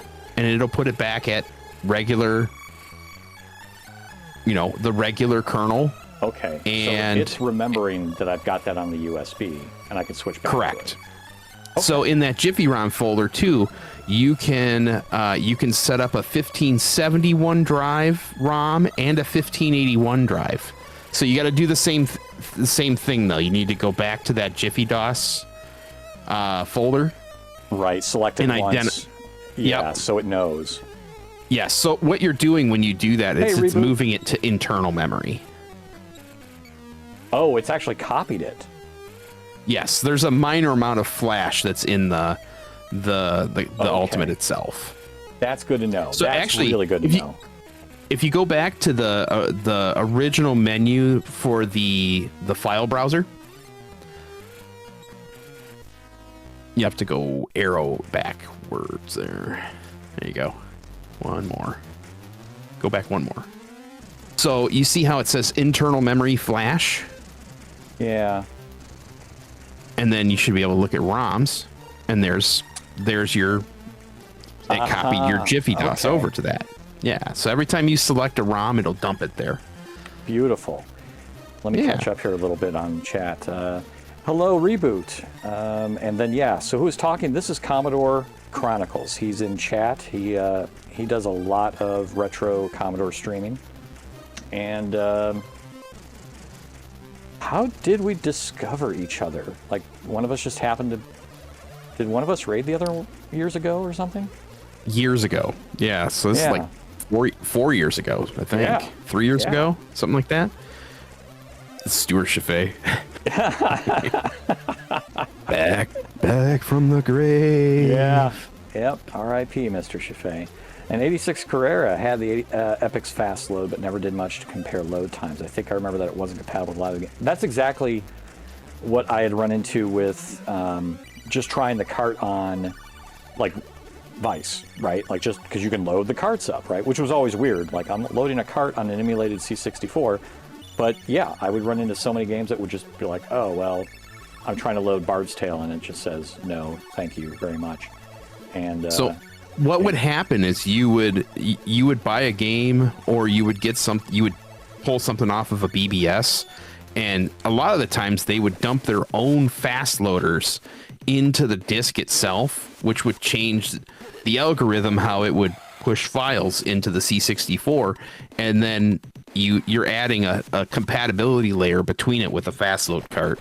So all these people that would go out and do these loaders that would put their own fast loader in it. So yeah. Ah, okay. Hell yeah, Bard's Tale. You know that's well, cool. right. I'm gonna jump out and watch your stream, Well, but I very figured much, I appreciate it. Anytime. Very good. Take Thank care. you so much. You betcha. All right, yeah, that was Commodore Chronicles. So he's in chat, and he streams typically Mondays and Thursdays, and so you can go check him out. He does a bit of Commodore retro stuff, and then he'll bring up the Amiga. He's a lover of the Tandies, so he often does that, and very knowledgeable, very involved in more of a retro community, especially with the computer clubs that he's a part of. So yeah, good stuff. So I usually hang out there on usually both of the nights, or at least one of the nights. Sometimes I'm having to work while that happens, but still, it's good stuff. So yeah, yes, the SMVCC, SEMVCC, Southeastern Michigan Vintage Computer Club. I got that right. All right. Droog's been asking for Load Runner. Now, I don't know what Professor Load Runner is, but let's just... Load Runner Classic. We'll go with Load Runner Classic. Do a little Load Runner Classic. Unlimited lives? No. I'm a man. But at least, this time. Oh, gosh. Okay, here we go. All right. Hit and fire. Here we go. All right. So we got to go up. Dig the hole. You fall into the hole. Oh, I'm already dead. Maybe I should have done it. Infinite lives already. I got to re-pick up everything. You fall into the hole. Great. Now I go up here. All right. All right. I'm getting my sea legs back. Yeah, we'll do this. Oh, that's not right. Oh, that worked? I thought you couldn't do that. I lucked out there. All right, I've got this. I've got this. You guys are done. You're done. You ain't making it. You ain't coming up here. You want to just fall in a hole, though, just for fun? Come on, buddy. There you go. The original Load Runner, ladies and gentlemen. It is been so many years since I've played this game in any way, shape, or form. Can I just keep burying you guys? You'll keep popping out, I imagine. Oh, and you'll jump down. All right. Gotta remember that. A true classic 8-bit game. Now I just need to figure out... Wait. Oh. I kind of screwed myself on that one, didn't I? Okay. Oh, boy. Oh, oh. Yeah. I am a master, if you can't tell. Master something. Not a master at this. I'm just going to dig. You guys will never make it out. You won't make it out either. I will never make it out. And I've suffocated inside of a brick. Perfect. Okay. Very good. You can tell that it'd be dangerous to ask me to come out of retirement from playing Lode Runner. The world's not ready for this.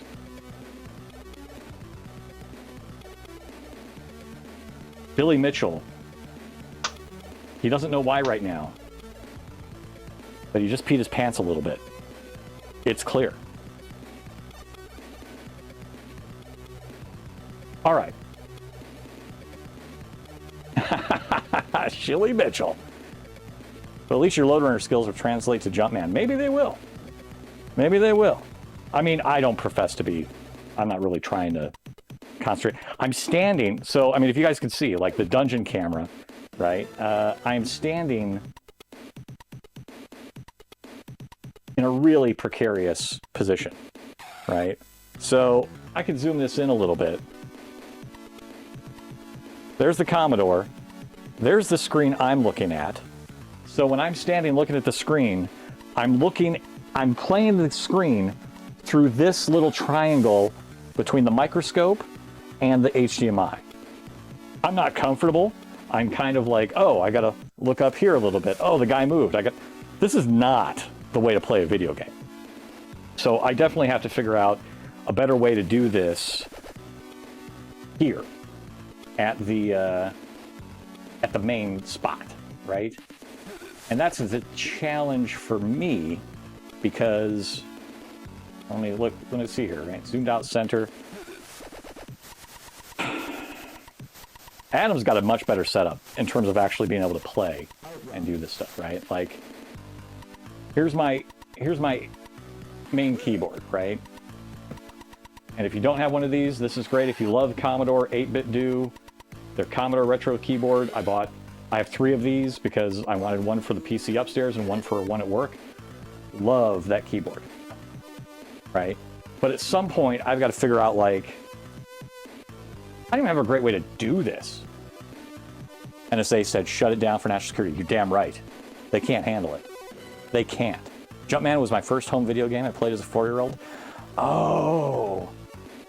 So the very first game for me was Top Gun. But I think the very first cartridge game I ever played was Jupiter Lander, I think. I'm going to see if that's on here. I'm kind of curious to see if Jupiter Lander is on here. But, like, I've clearly got some stuff to figure out here. Oh, yeah, that was my very first computer game, was Top Gun. Ocean Software, or Thunder Mountain, depending on who published it when. That's why that's number 1 in the bucket list, is Top Gun. And I remember bashfully asking my father, hey, Dad, can I play the computer game? Because we had the one game. That's all we had. It was Top Gun. He's like, do you know how to do it? I'm like, yeah. I turn it on, I put the thing in, I do load, and then quote, and then asterisk, and then quote, and then comma 8. Okay, you can do it. So he let me go up there and do it. Is it a Prime Day item? Oh, excellent. Yes. I've always generally enjoyed 8-bit Do's stuff, their joysticks, their little arcade stick. I've got one of those as well. I kind of got this for PPP in case we were doing retro stuff. But this is more of their NES flavored one. So it's their arcade stick. But perfect from the standpoint of I've got like another arcade stick that I have, and she could use this and, you know, use an actual joystick, because personally, I can never get used to hand controllers. Xbox, Nintendo, any of that stuff. I can't do it. I had too many years with the joystick. I can't do it without a joystick. I gotta have the joystick. Oh yeah, these are great. These are great. All right, but I do have to figure out like what I'm actually gonna do for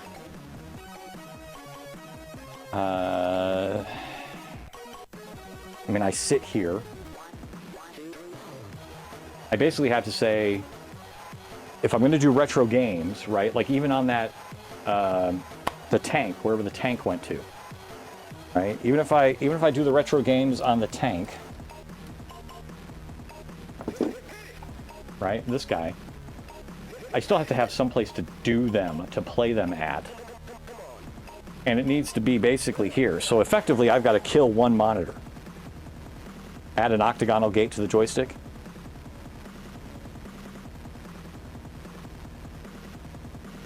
Would that help with a lot of the C64 games? I guess it would. A lot of the C60, like the old joysticks I had, well, I had an Epix, the one that fits in your hand. I've got a box of joysticks somewhere around here. I still have that one. And, but I also had like a Wiko stick, I think. It was gray with a black stick and a fire button at the top, a white fire button. I think I remember that. This is also not necessarily, you know, you stuck your hand here and did that. Whatever. I do have some classic Atari joysticks as well. One of these days I've got to get some of that hardware out and available and try it, see if any of them work anymore, right? Because it's been a hot minute. A lot of that stuff is in storage in the back room, so almost all of these bins back there are full of C64 stuff or cables or the arcade board that I was going to make, that I still might make, and Xbox controllers. I don't have an Xbox. Well, I think I do. I have a 360, but I have a lot of the controllers because you know, retro game stuff more than. Whoa! Come back out to center there. Okay, buddy. Classic Atari. Yeah. We still have the original Atari. That'll be something kind of fun to show off. My mom, I'll get that out someday too, now that I'm kind of getting back into the groove of this. My mom did, it's not crochet, needlepoint. I want to say that's needlepoint. No.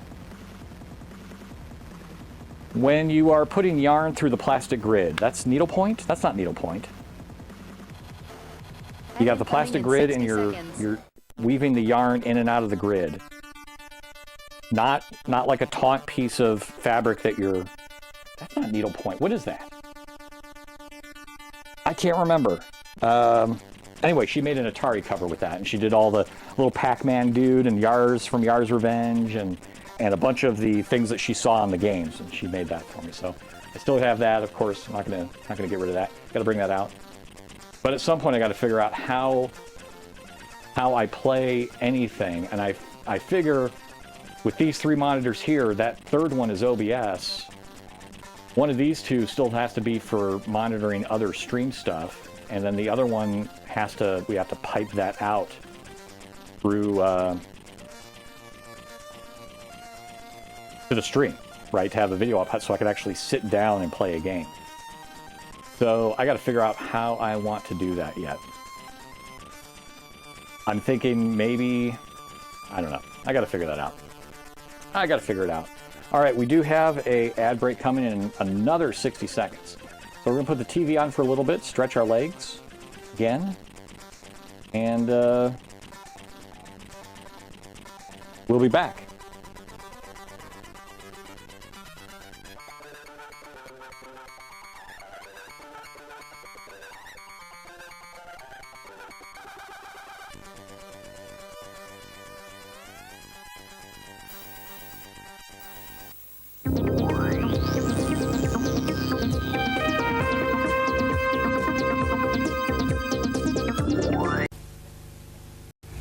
Now,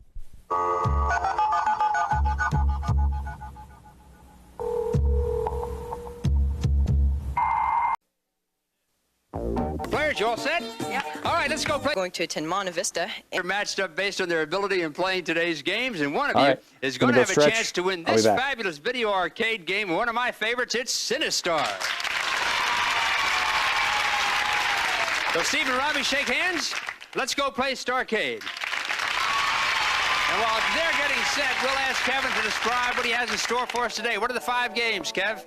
We have a fine lineup of games today, starting with Wacko, a zany world on tilt. Then it's on to Mappy, a cat and mouse chase for loot. Next one is Journey, a rockin' race against groupies. Then it's Moon Patrol, an exciting drive on the moon. And finally, Graplop, a game of plucking grapes. Jeff? Okay, Kev, thanks. Sounds like we're going to have a lot of fun today. Those are today's 5 games. Both of you had a chance to play them before today's show. One of them, as you know, is a mystery game. You pick it in the first 3 games, and a valuable prize is automatically yours. So Kevin is going to whisper down to the home audience, tell them what the mystery game is. Today's mystery game is Moon Patrol. Okay, they should all know by now. I'm going to ask you guys a question. First one to buzz in gets to answer the question. Answer correctly, you'll pick the first game we're going to play. You all set? Hands on buzzers. In the game Star Trek, who greets the player by saying, "Welcome aboard, Captain"? A. Oh, yes, Steve. Mr. Spot. Mr. Spock is right. You didn't even need the choices. Good for you. Gives you the advantage, Steve. You get to pick the first game. Which of the 5 games should we start with? I'll take Mappy. Mappy. Mappy it is. Kevin, how do you play Mappy? This game is full of cat burglars. Real cats, that is. There's only one Mappy, a mouse, of course, to save the valuables. He runs around on his little legs, collecting the goodies, bouncing to higher levels, bopping the cats by opening and closing doors in their faces, some of the doors releasing waves to bop them. He's just a little guy, that is, a little mouse, but Mappy does a mighty job. Okay, thanks a lot, Kevin. Steve, you picked Mappy. Why'd you pick Mappy? Well, I like cute games, and I'm all right at it, you know. All right, well, I have maybe a little hint that could help you a little bit. Marie, who is a contestant coordinator with us, has written a little song about Mappy, and I'll sing it for you. See if that can give you some aid. Mappy is a little mouse in a house. He jumps about. The kitties chase him all about. The suit he wears is blue. Does that help you? No. No? It doesn't help you at all?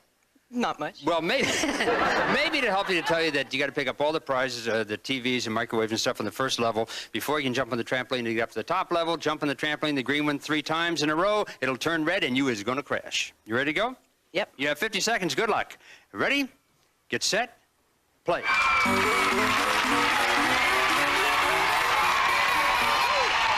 Here we go.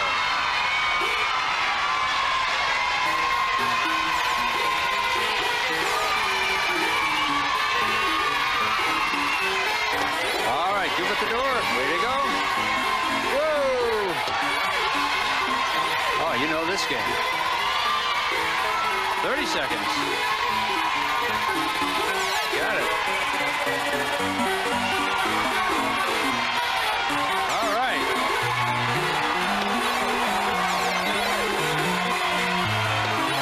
Doing great. 15 seconds. Haven't been caught yet. All right.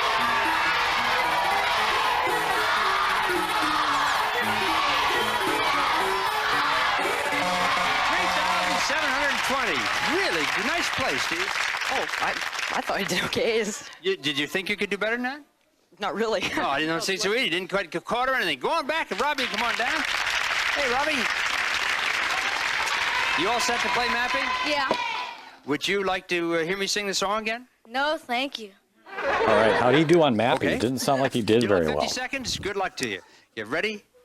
Get set. Play. Yeah, this kid does on Mappy. And we'll try Top Gun. He did well? Good. Oh, doing fine. Look out. Look out. Oh, I got you. I don't think I've played this game more than once 30 seconds. ever. Here Didn't we really go. see it in arcades. Honestly, most of my arcade life was bars.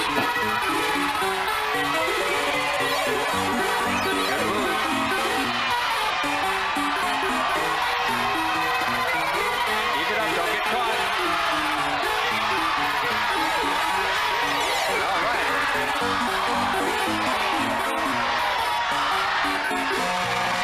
3,900. 3,900. Congratulations, Robbie. Nice play. All right, Rob, you stay right here. We're going to be back in a moment to see who gets to choose the next game right here on Starcade, so you stay tuned. We'll be right back.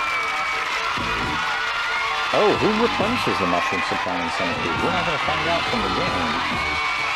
Or from the show. TV controls. Going down. Robbie died and won. Very good. Good, Robbie. Very good, Robbie. All right. Let's try Top Gun. Let's see if that works. We'll go back to the HDMI feed. And we'll see. I might. The nice thing about GameBase, at least on the PC, I can bring up the manuals with that, because there's no way I'm going to remember where anything is at. If there's keystrokes or anything like that I've got to hit. All right, GB4. T. Whoa, whoa, whoa. Enter. Oh, okay, toy. So we start with TK. Is there a page down? There is a page down. Oh, okay. Whoops. Page down, page. Oh, Tom and Jerry. Oh, man, I loved that one. I didn't know what I was doing half the time, but that was a fun one. But we're not here for Tom and Jerry right now. We're here for Top Gun. I don't know why there's a difference. 25702. One player only. Shoot 'em up, vertical scrolling, language Italian. What's this one say? 2 discs. Okay, Ocean software, that's what I'm looking for.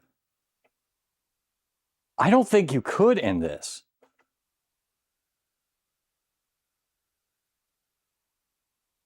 No, we'll never know if one of them picked Moon Patrol. Well, we can always find out some way. Someday we'll know.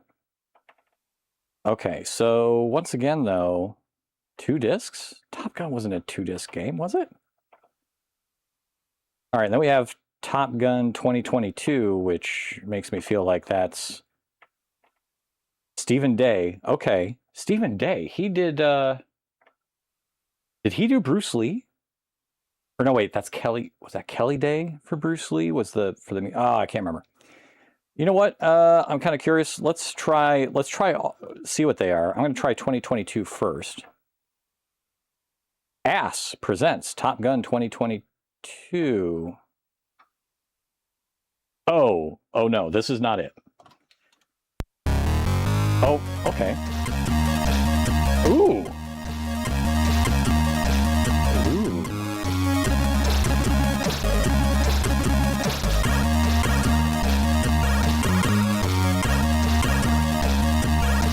The Danger Zone. It calls.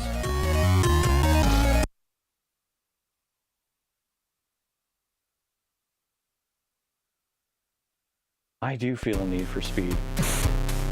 Oh yeah, that's it. That's the Top Gun I remember.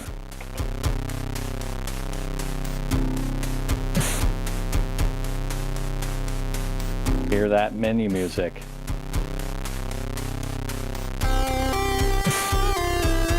Oh, yeah. You betcha, Triple F. As long as you promise not to hit your head on the canopy if we have to eject. All right. I have no idea what keys there are. I am on joystick port 2. Nothing's responsive. So let's flip over to port 1. Oh my God, that thing's really in there.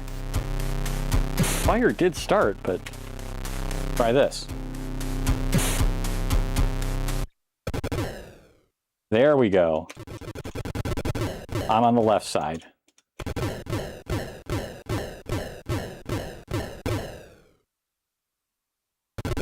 Okay, I keep firing.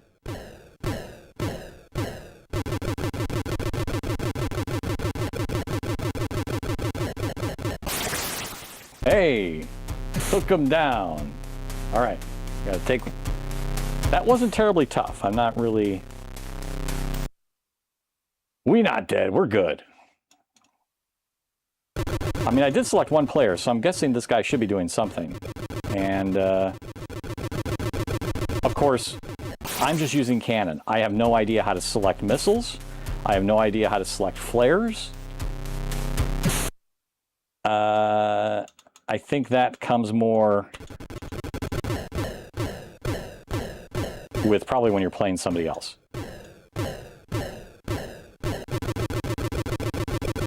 How do I select missiles? 1, 2, 3. Oh! Winner was player 2. Did I just get killed there? I'm not sure what happened. I'm literally not sure if I got killed that second. I think I got killed the second time. He was on R6. I know I at least killed somebody at one point. That was Top Gun. So that was the first game that I ever played. But there's cannon, there's missiles, there's flares. I don't know how to select any of them. That's one of those where you just have to read the manual. Now, there's a 2-disc version on this. I'm kind of curious to see what a 2-disc version of Top Gun is, because this might be a different game. I don't remember being a 2-disc version. Or somebody's done some modifications. Top Gun plus ID. Unlimited lives, no. E for dock, C for continue. You are Maverick, a top fighter pilot in the Navy. You are provided with 3 aircraft. The computer controls the enemy and fighter plane. Your mission is to destroy 3 enemy aircraft without losing more than 2 of your own. All right, in a 2-player game, each pilot is, your split screen. You'll see a split screen, increase thrust, decrease thrust, select weapon. Q. Okay, Q was select weapon. Cannon, heat-seeking missiles, and for defense against enemy missiles, flares. Okay, so Q. I don't know how to get out of this.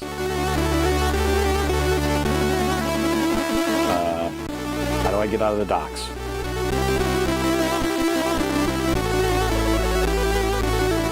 Hit D. E for docks. Go. Okay. 3 weapon types, which are selecting weapon mode, denoted on screen by a variation of the shape of the sights on the main display, and the relevant icons highlighted on the console. Crosshair machine gun, Sidewinder missiles, square sight. Okay. Okay. I don't need docks. Triple F and Commodore Chronicles walking me through everything. Who needs documentation? Who needs manuals? I'm assuming this is going to be the same game. I'm just not sure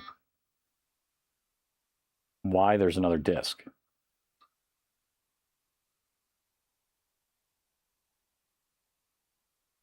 Actually, I really should change to the current game. Like, game cartridge. And current game is game number 1. 1 or 2 players, 1 player. I'm going to switch. I'm going to missiles. We want missiles this time. So I'm going to hit Q. Get myself some missiles. I've got missiles active. I got lock. Done. Dunzo.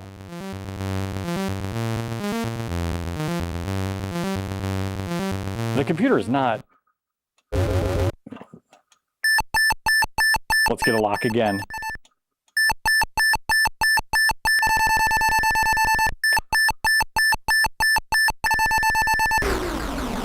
Yeah, it's not the most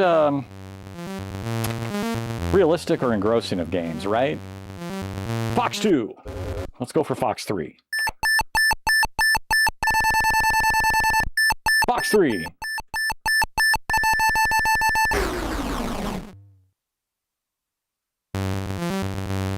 Level 2. So now, okay, now we get a new level, right? Now we should expect a little more something something. Oh yeah, he's definitely a little more mobile. But I fired a missile.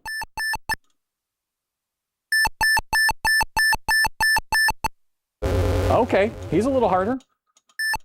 Getting some cannon fire.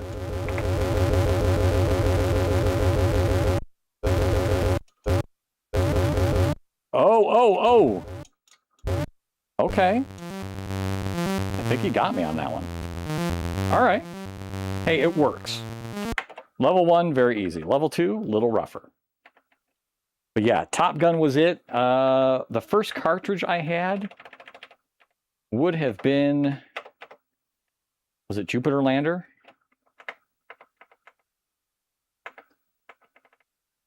Jupiter Lander. I still don't know what these IDs are for, in the sense of why do we have the different versions.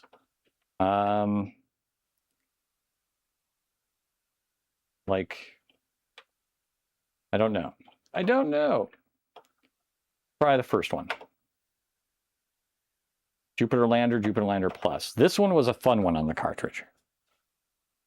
Always choose the earliest? Okay, fair enough. It'll be English. Oh, I got you.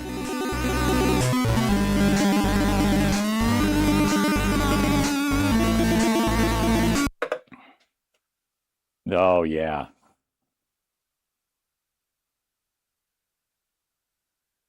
Shannon's house. He had the cartridge for this. F1 fire, left A, D right. Okay.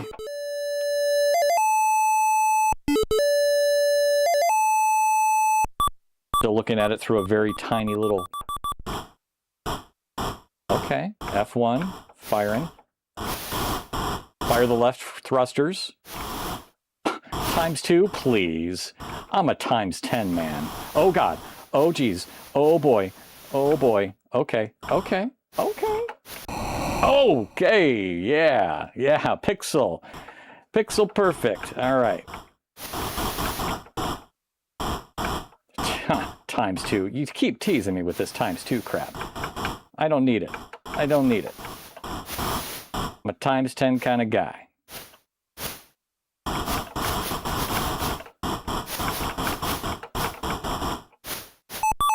Oh, yeah. I mean,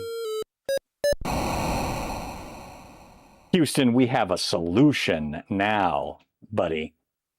Oh, God. I should have been... I went back to rechat. Oh, never rechat when you're piloting a Jupiter Lander. Oh, now I'm out of fuel.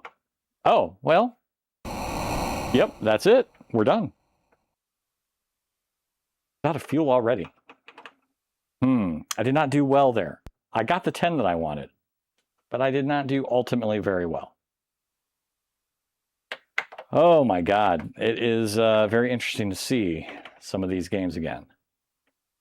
I want to see what the latest Jupiter Lander is, just to see how, if it's a completely different language or anything.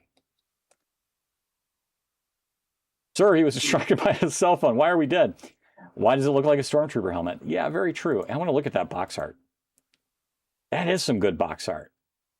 I need to add that box art to the game cartridge and see what the old animation says on that.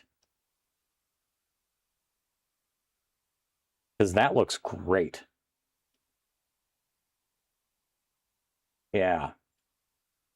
Yep. You know what? I'm going to do that now. So before I go anywhere, what do we need to add? We need to add some of these in here, right? Like they've got to be added to our list. We have to add these. So FaceTime PTZ. Okay. I'm going to try to sit down. Unfortunately, there's a cat who has taken the chair. So I have to sit on the very corner. Otherwise, she'll dig her claws right into my head. So now I'm precariously balanced at the end of a chair. We need to add these to the bucket list, right? I mean, how can you not? So we need to do an import of, well, we already got Top Gun, but we need Jupiter Lander. We got to bring that in. There was one for the VIC-20. That's interesting.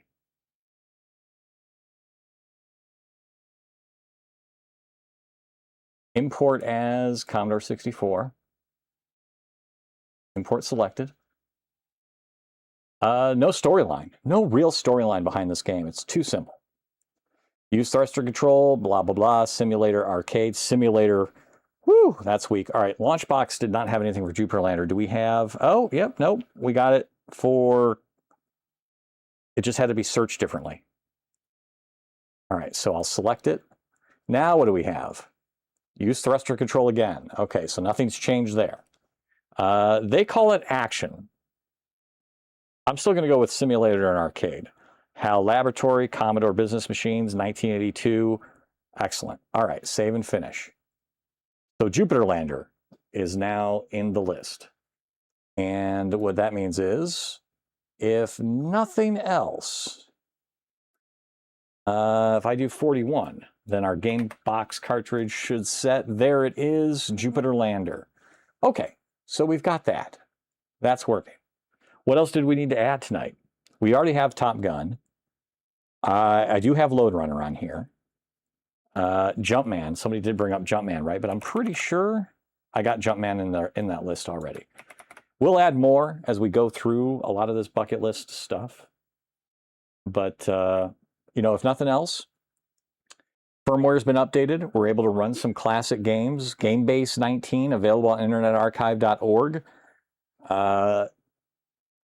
Grab all of these, and some of these are going to be on our bucket list already. But from a Commodore 64 launching standpoint, GameBase 19 gets you the SIDs. You get the programs themselves, manuals, screenshots, box art covers, right? The whole kit and caboodle.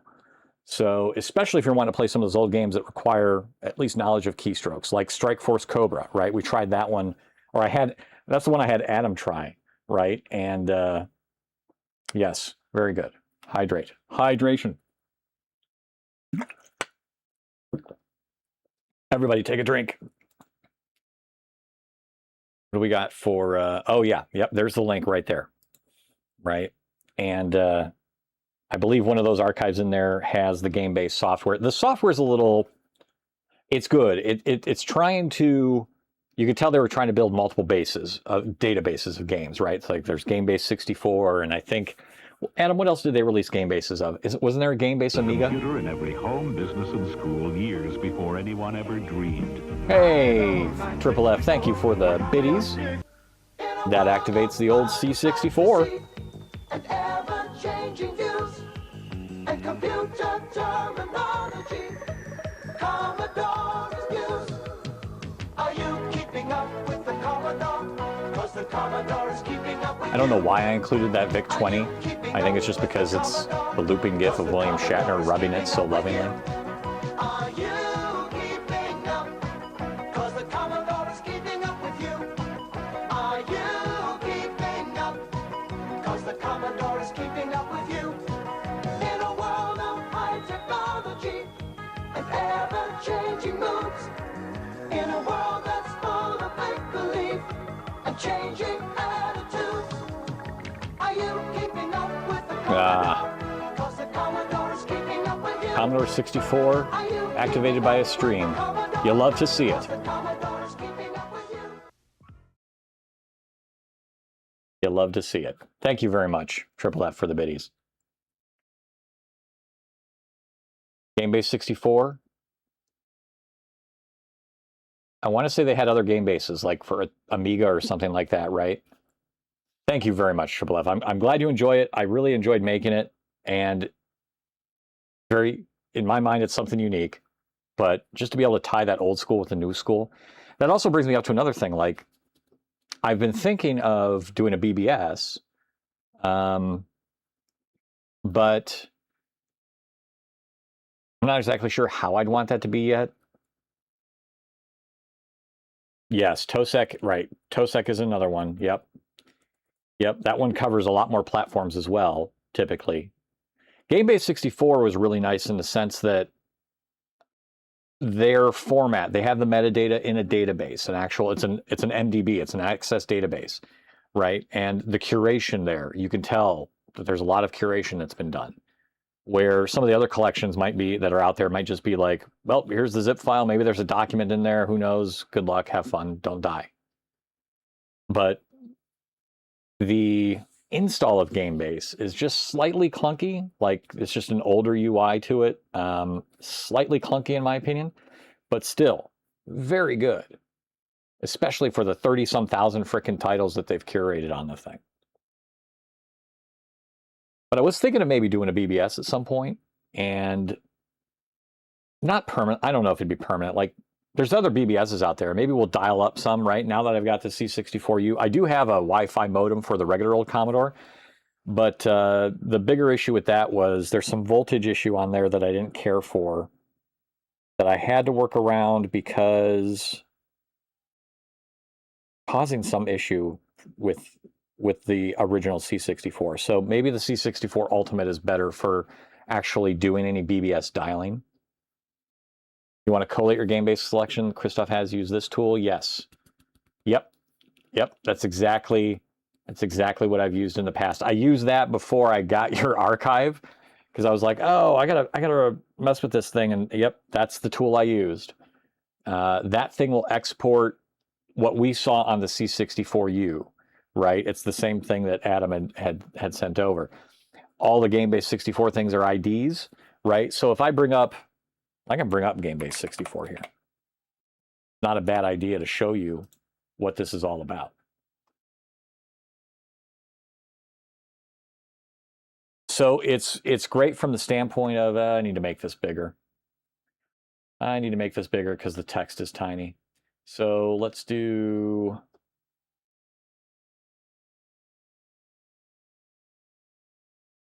So not dial up on, well, there might be modem ones, but we're talking more about over IP. And yes, there are still bulletin boards running over IP. I haven't run a bulletin board since I was about 13 years old. I ran one with my dad. I was the tech. He was the guy that was actually social with people and keeping stuff alive. But yeah, there's still bulletin boards out there. I was thinking of writing one in Java and then hooking that in with my whole setup, right? So you could dial in with it, and it would maybe detect Petsky versus ANSI, right? All that stuff. No, dial-up's not through a modem line. No, I bet you there's probably still one or two out there for shits and giggles, but poops and laughs. But I don't know. I wouldn't even know how to dial into one. But yeah, they're all over IP now, and could we create one that allows maybe a viewer to control something on the stream through the BBS, or I don't know, like doing it for the fun of it, doing it is kind of an interesting concept, but doing it long term and having that be part of the stream, I'm not sure what I would do with that yet. Like what would its purpose long term be? BBS Retro Rewind CA, what is that one all about? Oh, Retro Rewind. Yeah. So let's see.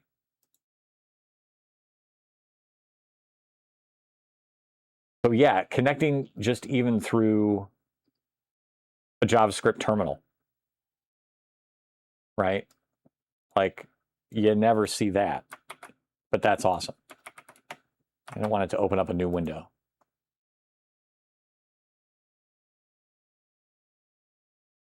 So I'm assuming this is some more of a classic JavaScript terminal emulator, and this is just generic stuff, or is this part of the actual bulletin board? I don't know. So we're telling it in. Fatal error trying to connect to unit. Disconnected. They're down. They're down.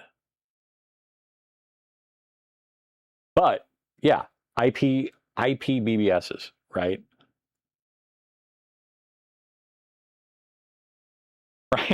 Frank is having a rough patch. Okay, fair enough. Fair enough. I hope Frank gets through his rough patch. But I thought it'd be interesting just to try one out. You know, we could dial up some BBSs and then create one. But here's the thing, like, I'd want it to be accessible via people actually. Well, let me go back and talk about GameBase real quick here. So GameBase, the front end for it has all of these games, right? So that's part of what's on the Internet Archive. And it's 30-some thousand, right? And I can click any of these and let me click, let me find Top Gun. I'm sure there's a search that I should be doing, but I'm just not seeing it at the moment. So I'll just search a little lower, THTITO, Top Gun. Okay, that's not the Top Gun I played. There we go. But extras, right? You get the manual and it's going to pop it up as a PDF file. It's going to launch that with your PDF viewer and boom, there's your manual. Like, that's perfect. Perfect. I know you can read the info files, right? And that's fine, but I like to see the old manuals. I just like to see, like, oh yeah, it was a little card. It was a dinky little card they gave you, right? And there it is. And I just think that's neat. In fact, sometimes I used to print these out and put them in a binder. So when I was playing the game, I had to read the manual on my printouts. I don't know why. A tactile feel of it, maybe. Reading the manual is still cheating. Oh my God, then I was a huge cheater back in the day. Whoa. What do we got? What happened here? Dirty Dirt, thank you for the sub. Thank you very much, sir. Dirty Dirt is now permanently etched in that will put a computer in every home, business, and with the dot school matrix years before anyone ever dreamed. In a world of fun and fantasy and ever-changing views and computer terminology, Commodore News. Are you keeping up with the Commodore? Thank you very much, Dirty. Commodore's keeping up with you. Are you keeping up with the Commodore? 'Cause the Commodore's keeping up with you. Are you keeping up? 'Cause the Commodore's keeping up with you. Are you keeping up? Wait. The Commodore's keeping up with you. In a world Did we go back? of technology, Why are we still playing? ever-changing moods. In a world that's full of make-believe, Why are we still active? changing attitudes. Oh no. Are you keeping What happened? We got another event in. You can see the little robot stop. What did he get? Did we get 2 events? Oh. We get an event for a resub as well. Okay, that explains it. Well, you're in there twice. I could try to dedupe that a little bit, but I'm not in a terrible hurry. Who doesn't love a Commodore 64 printing off some things? There's our little Impossible Mission robot. I handcrafted that sprite by looking at the sprites of the game and copying it off. So I used a sprite editor. I'm like, okay, that pixel's this color, that pixel's that color, and I thought at one point to do. Well, I think he does lightning at the edges. Maybe I didn't get to that point. Maybe I didn't get to the point where he does lightning. But 86, you are, oh my God, what's going on now? Commodore Chronicles, thank you for the gifted sub to Mountain Stars. Thank you very much.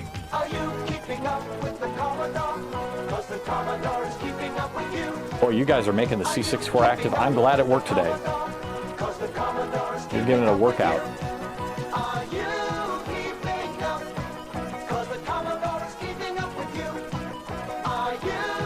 Thank you so much.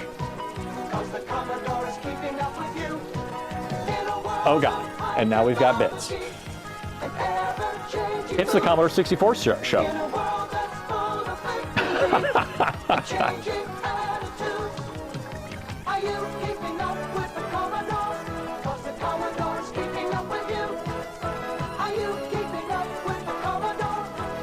You know, technically, if one of you guys wanted to be butt heads, you could do like 2 bits after another, one after another after another, and it would keep that Commodore 64 running for ages.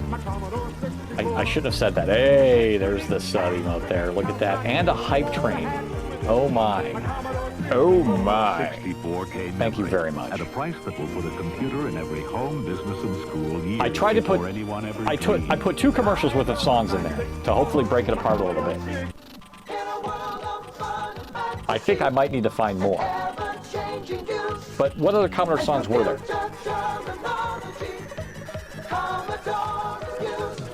That's the Mountain Stars sub, and then Commodore Chronicles gifting the sub.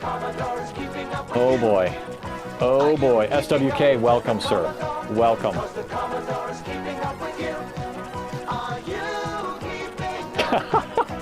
It's, oh. Here we go again. Oh no. Oh no. Triple F. Oh no. Oh no. It's never going to stop.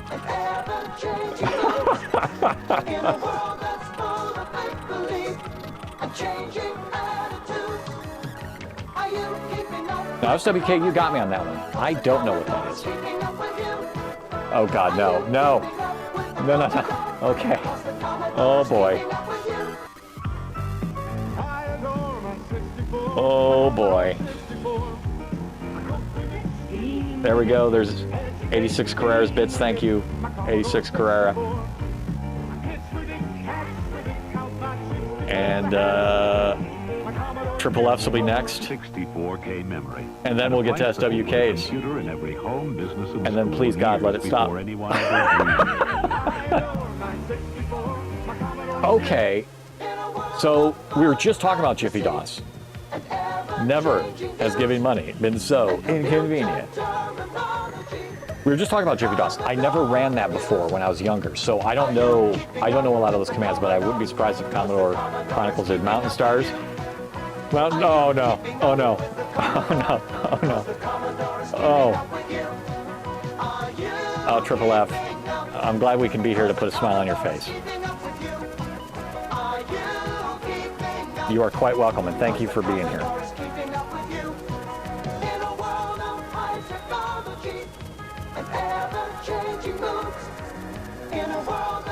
And F1 also being an option. And Commodore Run Stop 2. Yeah. You know, I wish I had some of these things as a kid, but never got to play with them.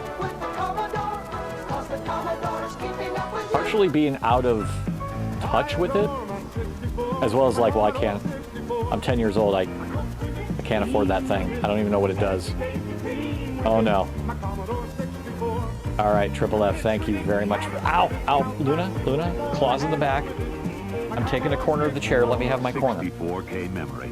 At a price SWK, thank you for the bits. Home, business, and school years before anyone ever dreamed.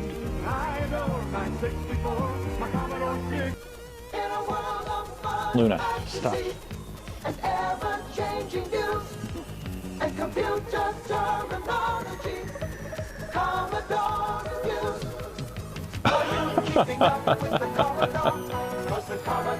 Oh man.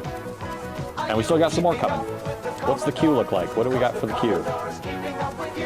We got Mountain Stars with 20 and Triple F with another 100. We're going to be here for a while.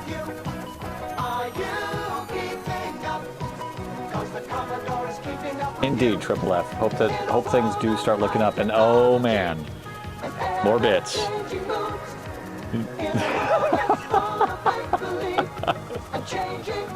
Wonderful. Thank you all so much.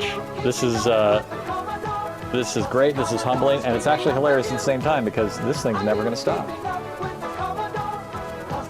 You are going to drive. You're driving all of us crazy with this music.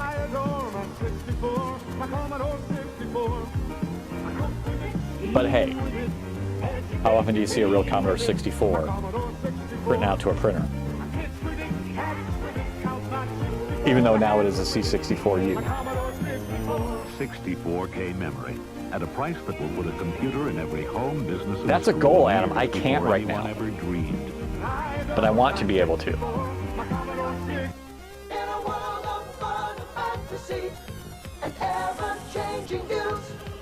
We're gonna let these. We're gonna let this. Oh, with all this, yeah, right. With all the chips that they had to put into the thing, right? Because of the way Commodore had built their drives, right? Having to basically put all the chips in there for their DOS. Oh, what? Oh, what was that?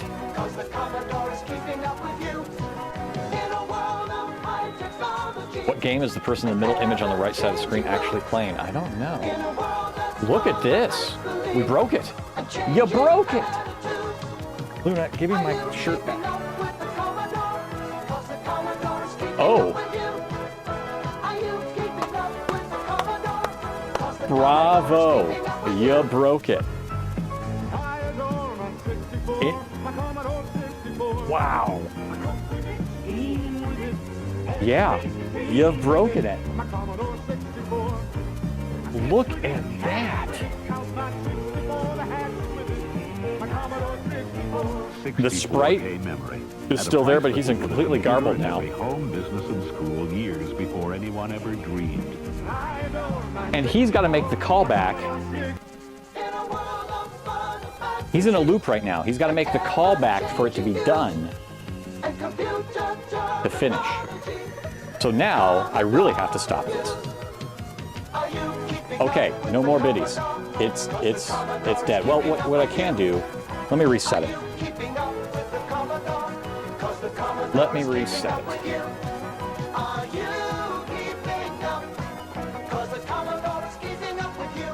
We'll see if it reactivates.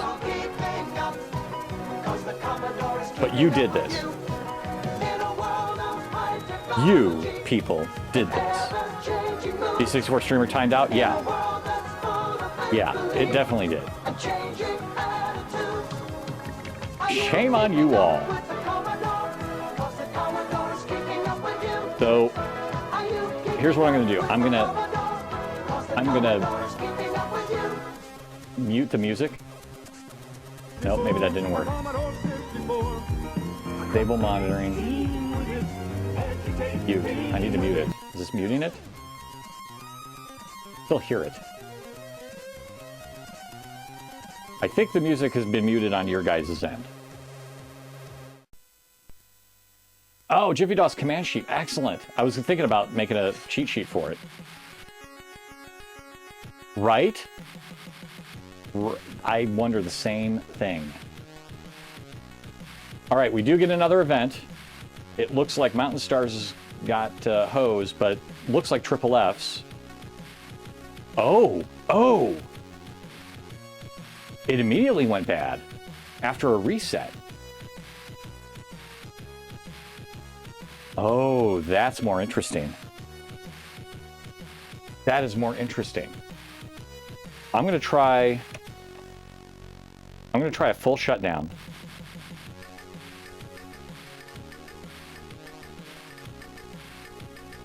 That is interesting.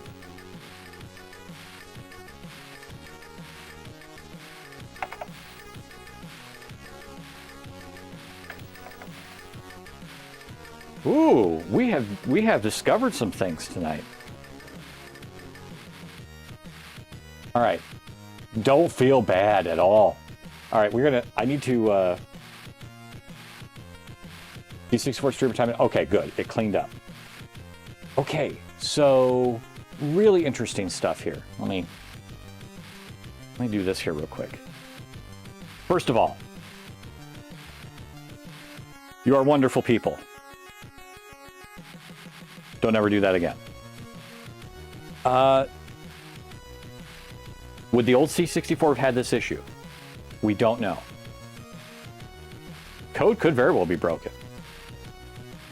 I'm not keeping around a lot of stuff. It's all in BASIC. Like, I hate the fact that it's in BASIC. So there's two things. When we talked about the bit where, hey, we need to shorten the script, I can't make that any shorter. Yeah, test this some other time, buddy. No, thank you all again. That was great. That was hilarious. I love that you broke it. That's so awesome. So that leads to two things. Is it something with the C64U compared to my old C64? Would that have happened? I've never stress tested it in that amount before. The reason that script runs so long is because it's running at like basically a really crappy 1200 baud that often has to retry because it's in BASIC. So one of the things I wanted to do was write this in assembler. So I could go to 2400 baud and maybe even higher, maybe kick it up a notch. And then reactivate all this stuff, right? In assembler would be much faster. I don't know assembler. So that'd be a learning experience. It's already borked again.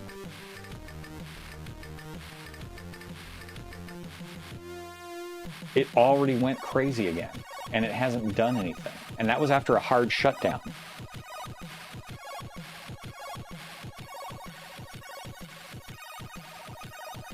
I will probably use Claude to do some of that because part of me wants to learn it, but I don't want to go that crazy with it. Like, part of me just wants to be like, hey, can you do this? Just out of curiosity, can you convert this to assembler or write the major parts for it? There's also the way where we can still keep some of it BASIC, but then you know, do a syscall to the part of the assembler for the communications, right? Because BASIC opening up that user port is what kills. I got to read for a byte. I got to throw away the first byte because it's crazy nasty. Seen a C compiler, but I don't think about it. Yeah. So I think that could be interesting. So the script queues are actually clear. This thing booted back up. Let me bring back up to the other screen for the dungeon. He booted this way after he initialized. Usually it just goes bad and offline, right? Immediately he went that way when he booted.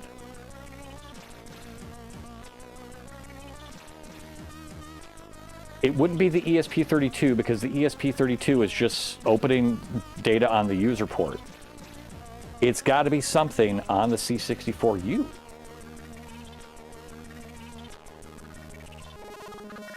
How bizarre. How bizarre. How bizarre.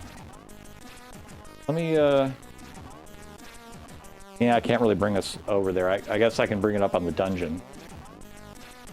So the fact that it booted up and died like that really makes me target the C64U in some level, right? Not necessarily that something's wrong with it. I don't think I fried it. I don't think the ESP32 would have fried it. That is a little weird though, right?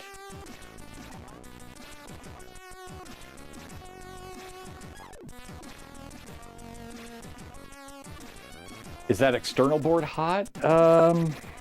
No, I mean, really, there's nothing crazy going on here. The ESP32 is barely really doing anything. He's just basically a web server that knows how to talk to the user port at this point. I'm going to do a hard shutoff. Now, he is also the older firmware still.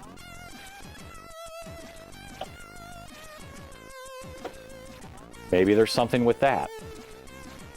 I'm going to bring it back up.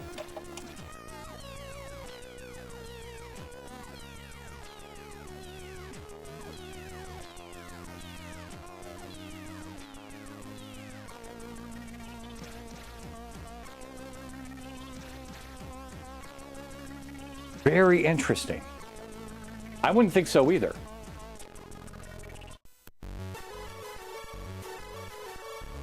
The current event has incompatible characters. So if it doesn't like the characters, I think I translate that out when we send it over. You can start trying to write the code in C and compile it with CC65. I'm open to any of it, really. My first thought was, can I write it in assembler? Maybe we do code it in C. It's been a while since I've done C, so I will definitely utilize our AI overlords to help with that. But either way, like, trying all the routes just to see what it's like. Because so what it's doing now is, I remember when I wrote this in BASIC, I was running out of room, and so I had to switch the VIC2 banks. So I had to look up that stuff to give me room for the different screens, because once again, it's all in BASIC. So I basically have these template screens that I have to write over and fill in. Okay, so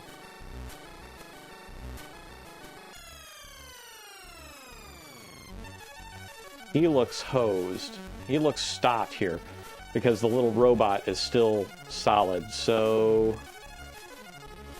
let me see if the C64 streamer is up and running. Yeah, that's all you need. The Wi-Fi keyboard is up, the C64 streamer is up. But he is effectively DOA. He's not doing anything. Now, he should be running around. Let me try C64 off.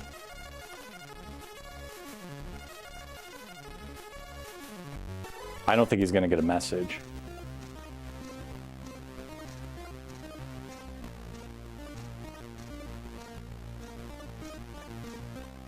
Nope. I think he's toast.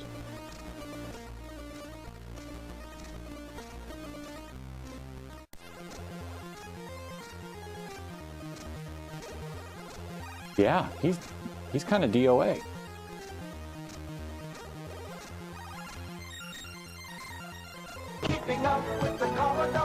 Yeah, there's that music back for you. For all of you. Yeah, that's interesting, isn't it?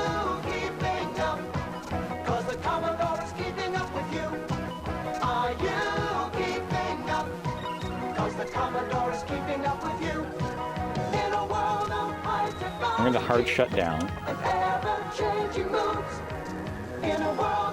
And I'm gonna hard shut down the other one, and I'm kind of curious to see if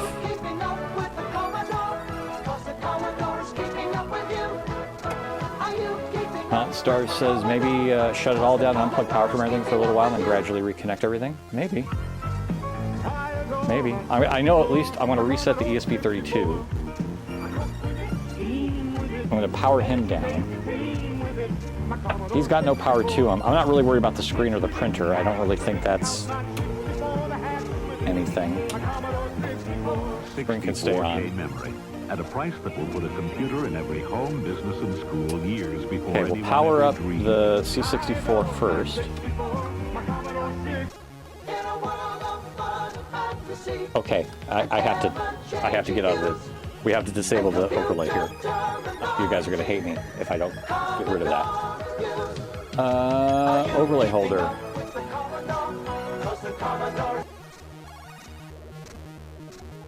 No, that's wrong. What am I doing? There we go. Where was I? Here we are. You think so, huh? Physically drop power cords from everything. I mean, I could definitely do this little jobby. Now that's all gone. Surge or the circuit, not circuit breaker, but the surge protector is now done. So everything is dead there. Oh, yellow it. Right. No, that's fair. That's fair. Let me bring it back up here. All right, we got that back on. Got this back on. Okay. Try to run it one more time. Oh, I need to get my disk back in there.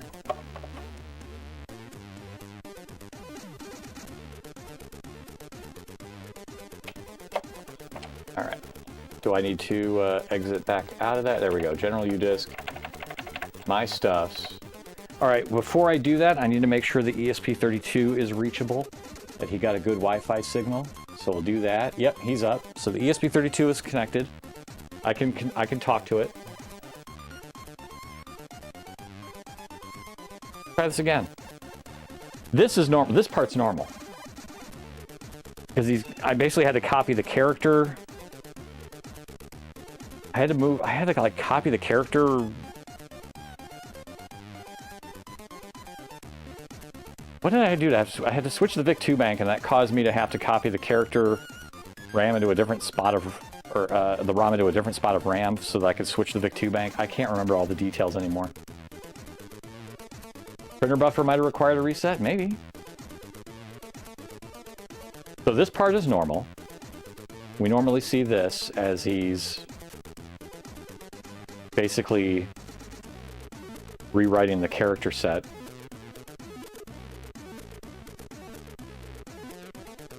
There's the K logo, that looks normal. Printer just printed. Bad and offline. Okay, now he's moving though, so he's good. How crazy. Okay, so...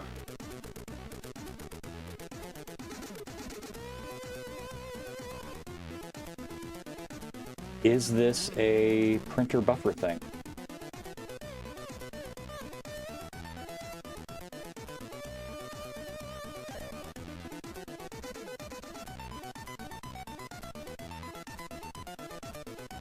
Was it? Yeah, so that's interesting. It seems like we're back. I'm gonna restart the C64 streamer for the giggles. C64 on. Yeah, PC load letter. I gotta look for that. All right, please let. Yep, he's looking good. Little robot stopped. He got a message. Hopefully it's not PC load letter. Please don't say it. There we go. He's good here.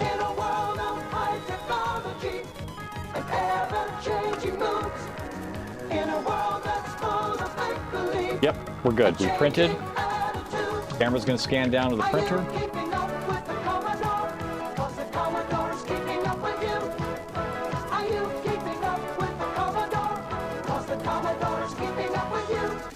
We're ready. Okay. That is some good stuff. That's some, no. We're done. We're done with the biddies. We're done with the biddies because I'm gonna start winding down here. I'm gonna have to get to bed here soon. So yeah, I don't need this. I don't think the firmware is going to be it, but I won't take it off this USB yet. Very interesting, right? Like, we were not expecting. I was not expecting that, but I was not expecting.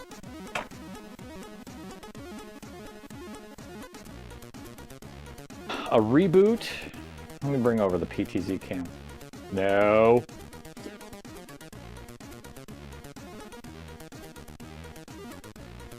Would this have happened with the old C64U? If it was a printer thing, you know, there obviously could be bugs in the code, but something didn't reset well. I'm still not sure why the effect it would have had. Like, is this like a buffer overrun type of thing? I mean, I'm just sending print commands to the printer, so I don't know. I don't know. Thank you, Triple F. With more commercials, 86. Thank you very much. I'll incorporate that to add just a little bit more variety, right? So if you wonderful, horrible people decide to do this again, we won't go crazy. Thank you for the link. I'll check it out.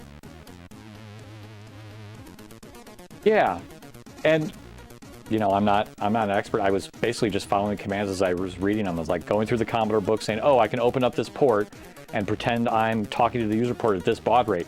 I hooked up an ESP32 and then just started basically saying, okay, how do I open a port on the ESP32 on these pins, right? Follow the wiring pins that people have made for like the Wi-Fi modem and stuff like that. Just followed that and then opened the ports and got bits. I'm like, oh, okay, that's kind of working, right? So I'm fumbling my way through a lot of that through either the Commodore 64 manual and other examples that people have done. The C64 manual had a good example of it, really, opening up the right port and all that stuff, and then just trying weird things out after that. I think I used Vice and TCP SER for trying to serialize stuff over IP before I moved it over to the real 64, so I had a better rapid response.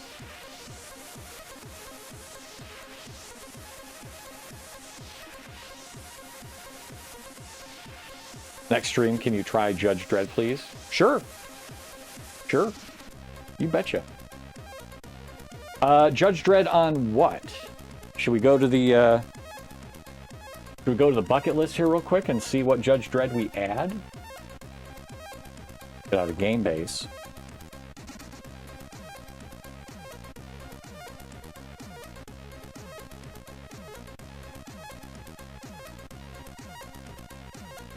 Who says you don't have to reload the OS? And yeah, right?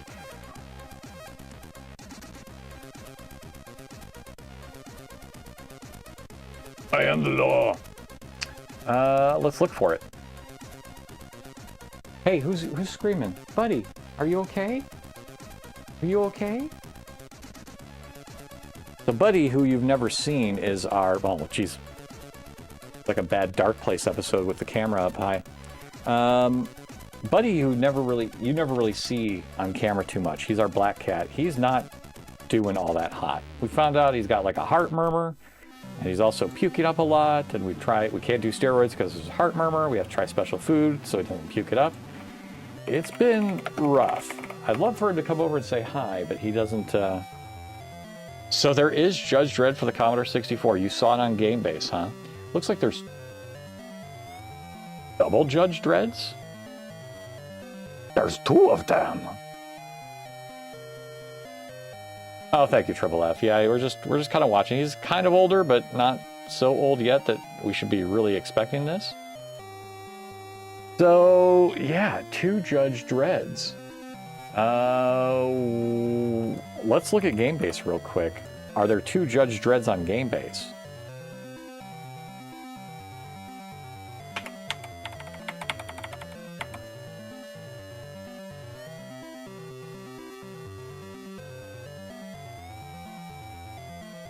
There are. There's one, and then there's the other. One's a platformer. Well, they're both platformers, it looks like. There's two Judge Dredd games. Oh, I have to speak like Sly? Can I do that? Hey, yo, Adrian! I don't know. I have to work on it. Of course, why? I'm not trying to impersonate him. Just trying to do a horrible job impersonating him.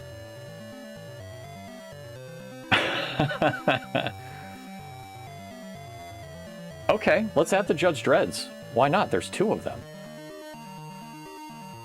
What do we see? We have nothing from Launchbox or from the IGDB on it. So we only have enough for Judge Dredd Melbourne House. Judge Dredd by Virgin Mastertronic. Okay, so that was 91. Which one is this? Virgin is 19. Okay, there's the Virgin one. That's 1991. This is Melbourne House. Okay, so Melbourne House is the 87 or 86. All right, good. So let me match it up with Judge Dredd Melbourne House selected. All right, we at least now have a description that from Launchbox DB. Okay, great. Shooter Arcade, perfect. Beam Software, Melbourne House, 1986. We even have a video with it. Excellent. So then this other one is the 1991 by Virgin. So I'll research on Launchbox and look for the Virgin one from 1991. There it is. All right, so we've actually matched both of them up in the database. Just another day for Judge Dredd. Okay. Okay. Beautiful. So, if we go back to browse, we got Dredds. 42 and 43. We'll try one of them next time. Oh, is it bad this year? I forget to look at it half the time. Or I like buy something right before I remember that it's actually starting. I'm like, well, I wonder if that would have been cheaper on Prime Day, but I'm never good with it. Never-ending story. Oh, yeah, the background music? Yeah. All right. We got Dread. We'll do Dread next time. And I'll try to get a thing figured out so I can sit down and play it instead of standing and looking between a digital microscope and a camera to actually see the screen. That's not good for long-term gaming. I want to be able to sit here and see it, still have all the cameras up. So I gotta figure out where I'm gonna do an HDMI split, how I feed that. That'll be all right. It's just stuff we gotta work on. All right, take it back over here. So we are going to wind this down. C64 stop. Is it over? No, I want C64 stop. Not online. How can it be online? No, C64 off. That's what I want. Let's take it off. Say goodnight to our little robot here.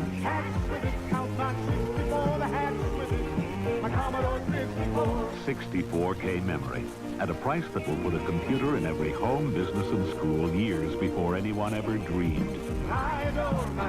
Good night, little C64.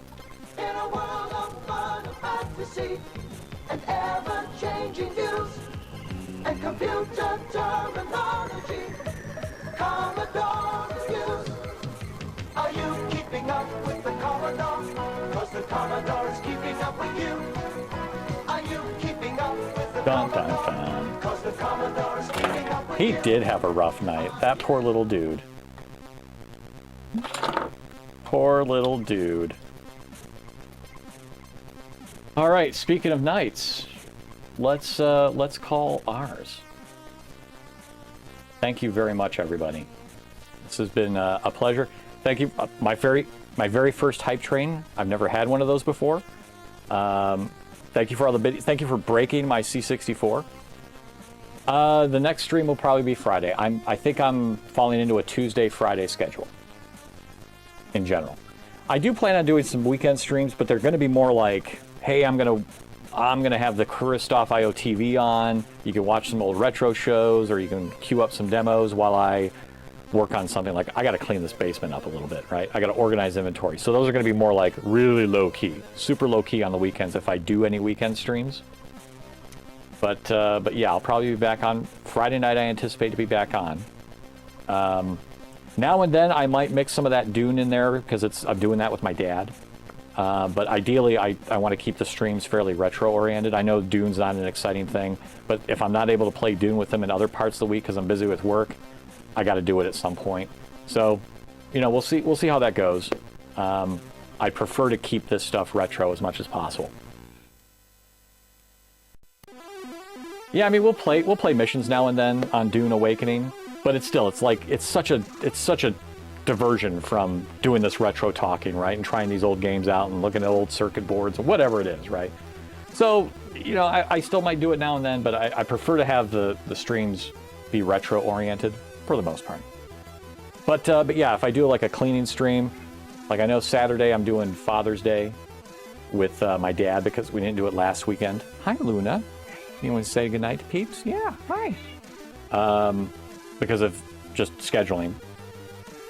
And then Sunday, though, if I'm not too busy with work stuff, I might have like a workshop stream where I just put on the retro TV a bit, very low key, clean this basement up, reorganize some things. So that'll be weekend stuff. All right. Mwah. Luna says goodnight. She's getting antsy because she wants to be able to, she wants to go to bed, basically. She knows her routine. Everybody, thank you so much. This was fun. We broke the C64 streamer and had a good time doing it. So I'm not going to read out to anybody tonight. We are going to go to the end credits. So thank you again. Have yourselves a wonderful night. And we'll see you probably Friday. Take care, everybody. Good night. A hot shower might help that, huh? Yeah. I think I might cool it with the stream for a while. Good. I think you've been overdoing it. That's easy for you to say. You were always one of the big guys. Trust me, it's all relative. There'll always be someone bigger than you are, someone stronger or better looking or smarter. Do you really like live streaming? Does it make you feel special?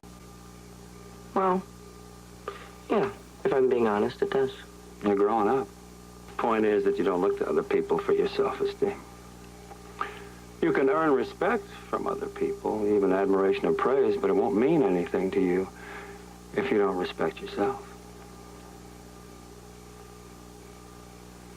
Words to live by. Good night, Dad.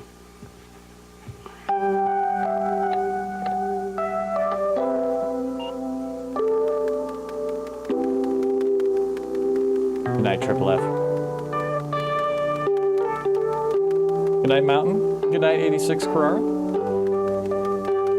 Good night, Adam. Good night, SWK.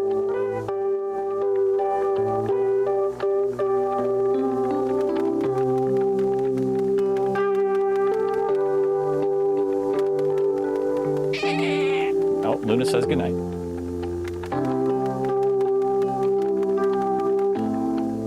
Good night, Ned.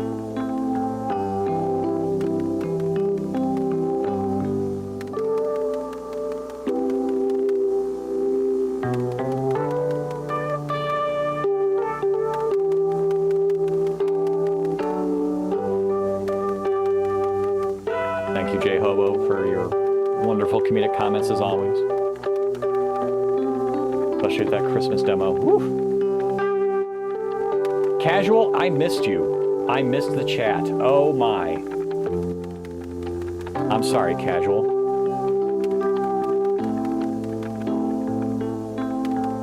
I missed that.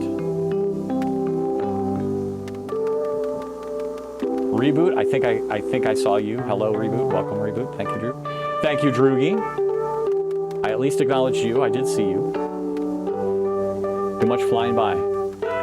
Thank you for the subs. 86 and Dirty. Thank you for the gift subs from Adam. Reboot, have yourself a good night, sir. Droogie, have a good night. Thank you for all the frantic cheers that broke the C64 streamer.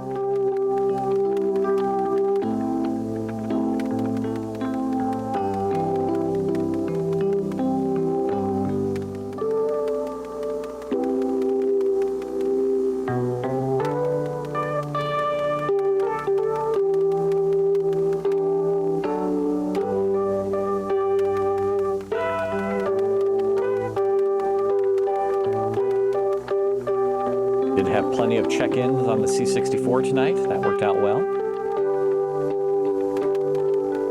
We'll be out of here before the ad break. I think. One of these things I make run long, but you know what? It's the end credits. It's where we say goodnight to each other. And I did have a hydrate tonight, and I did it.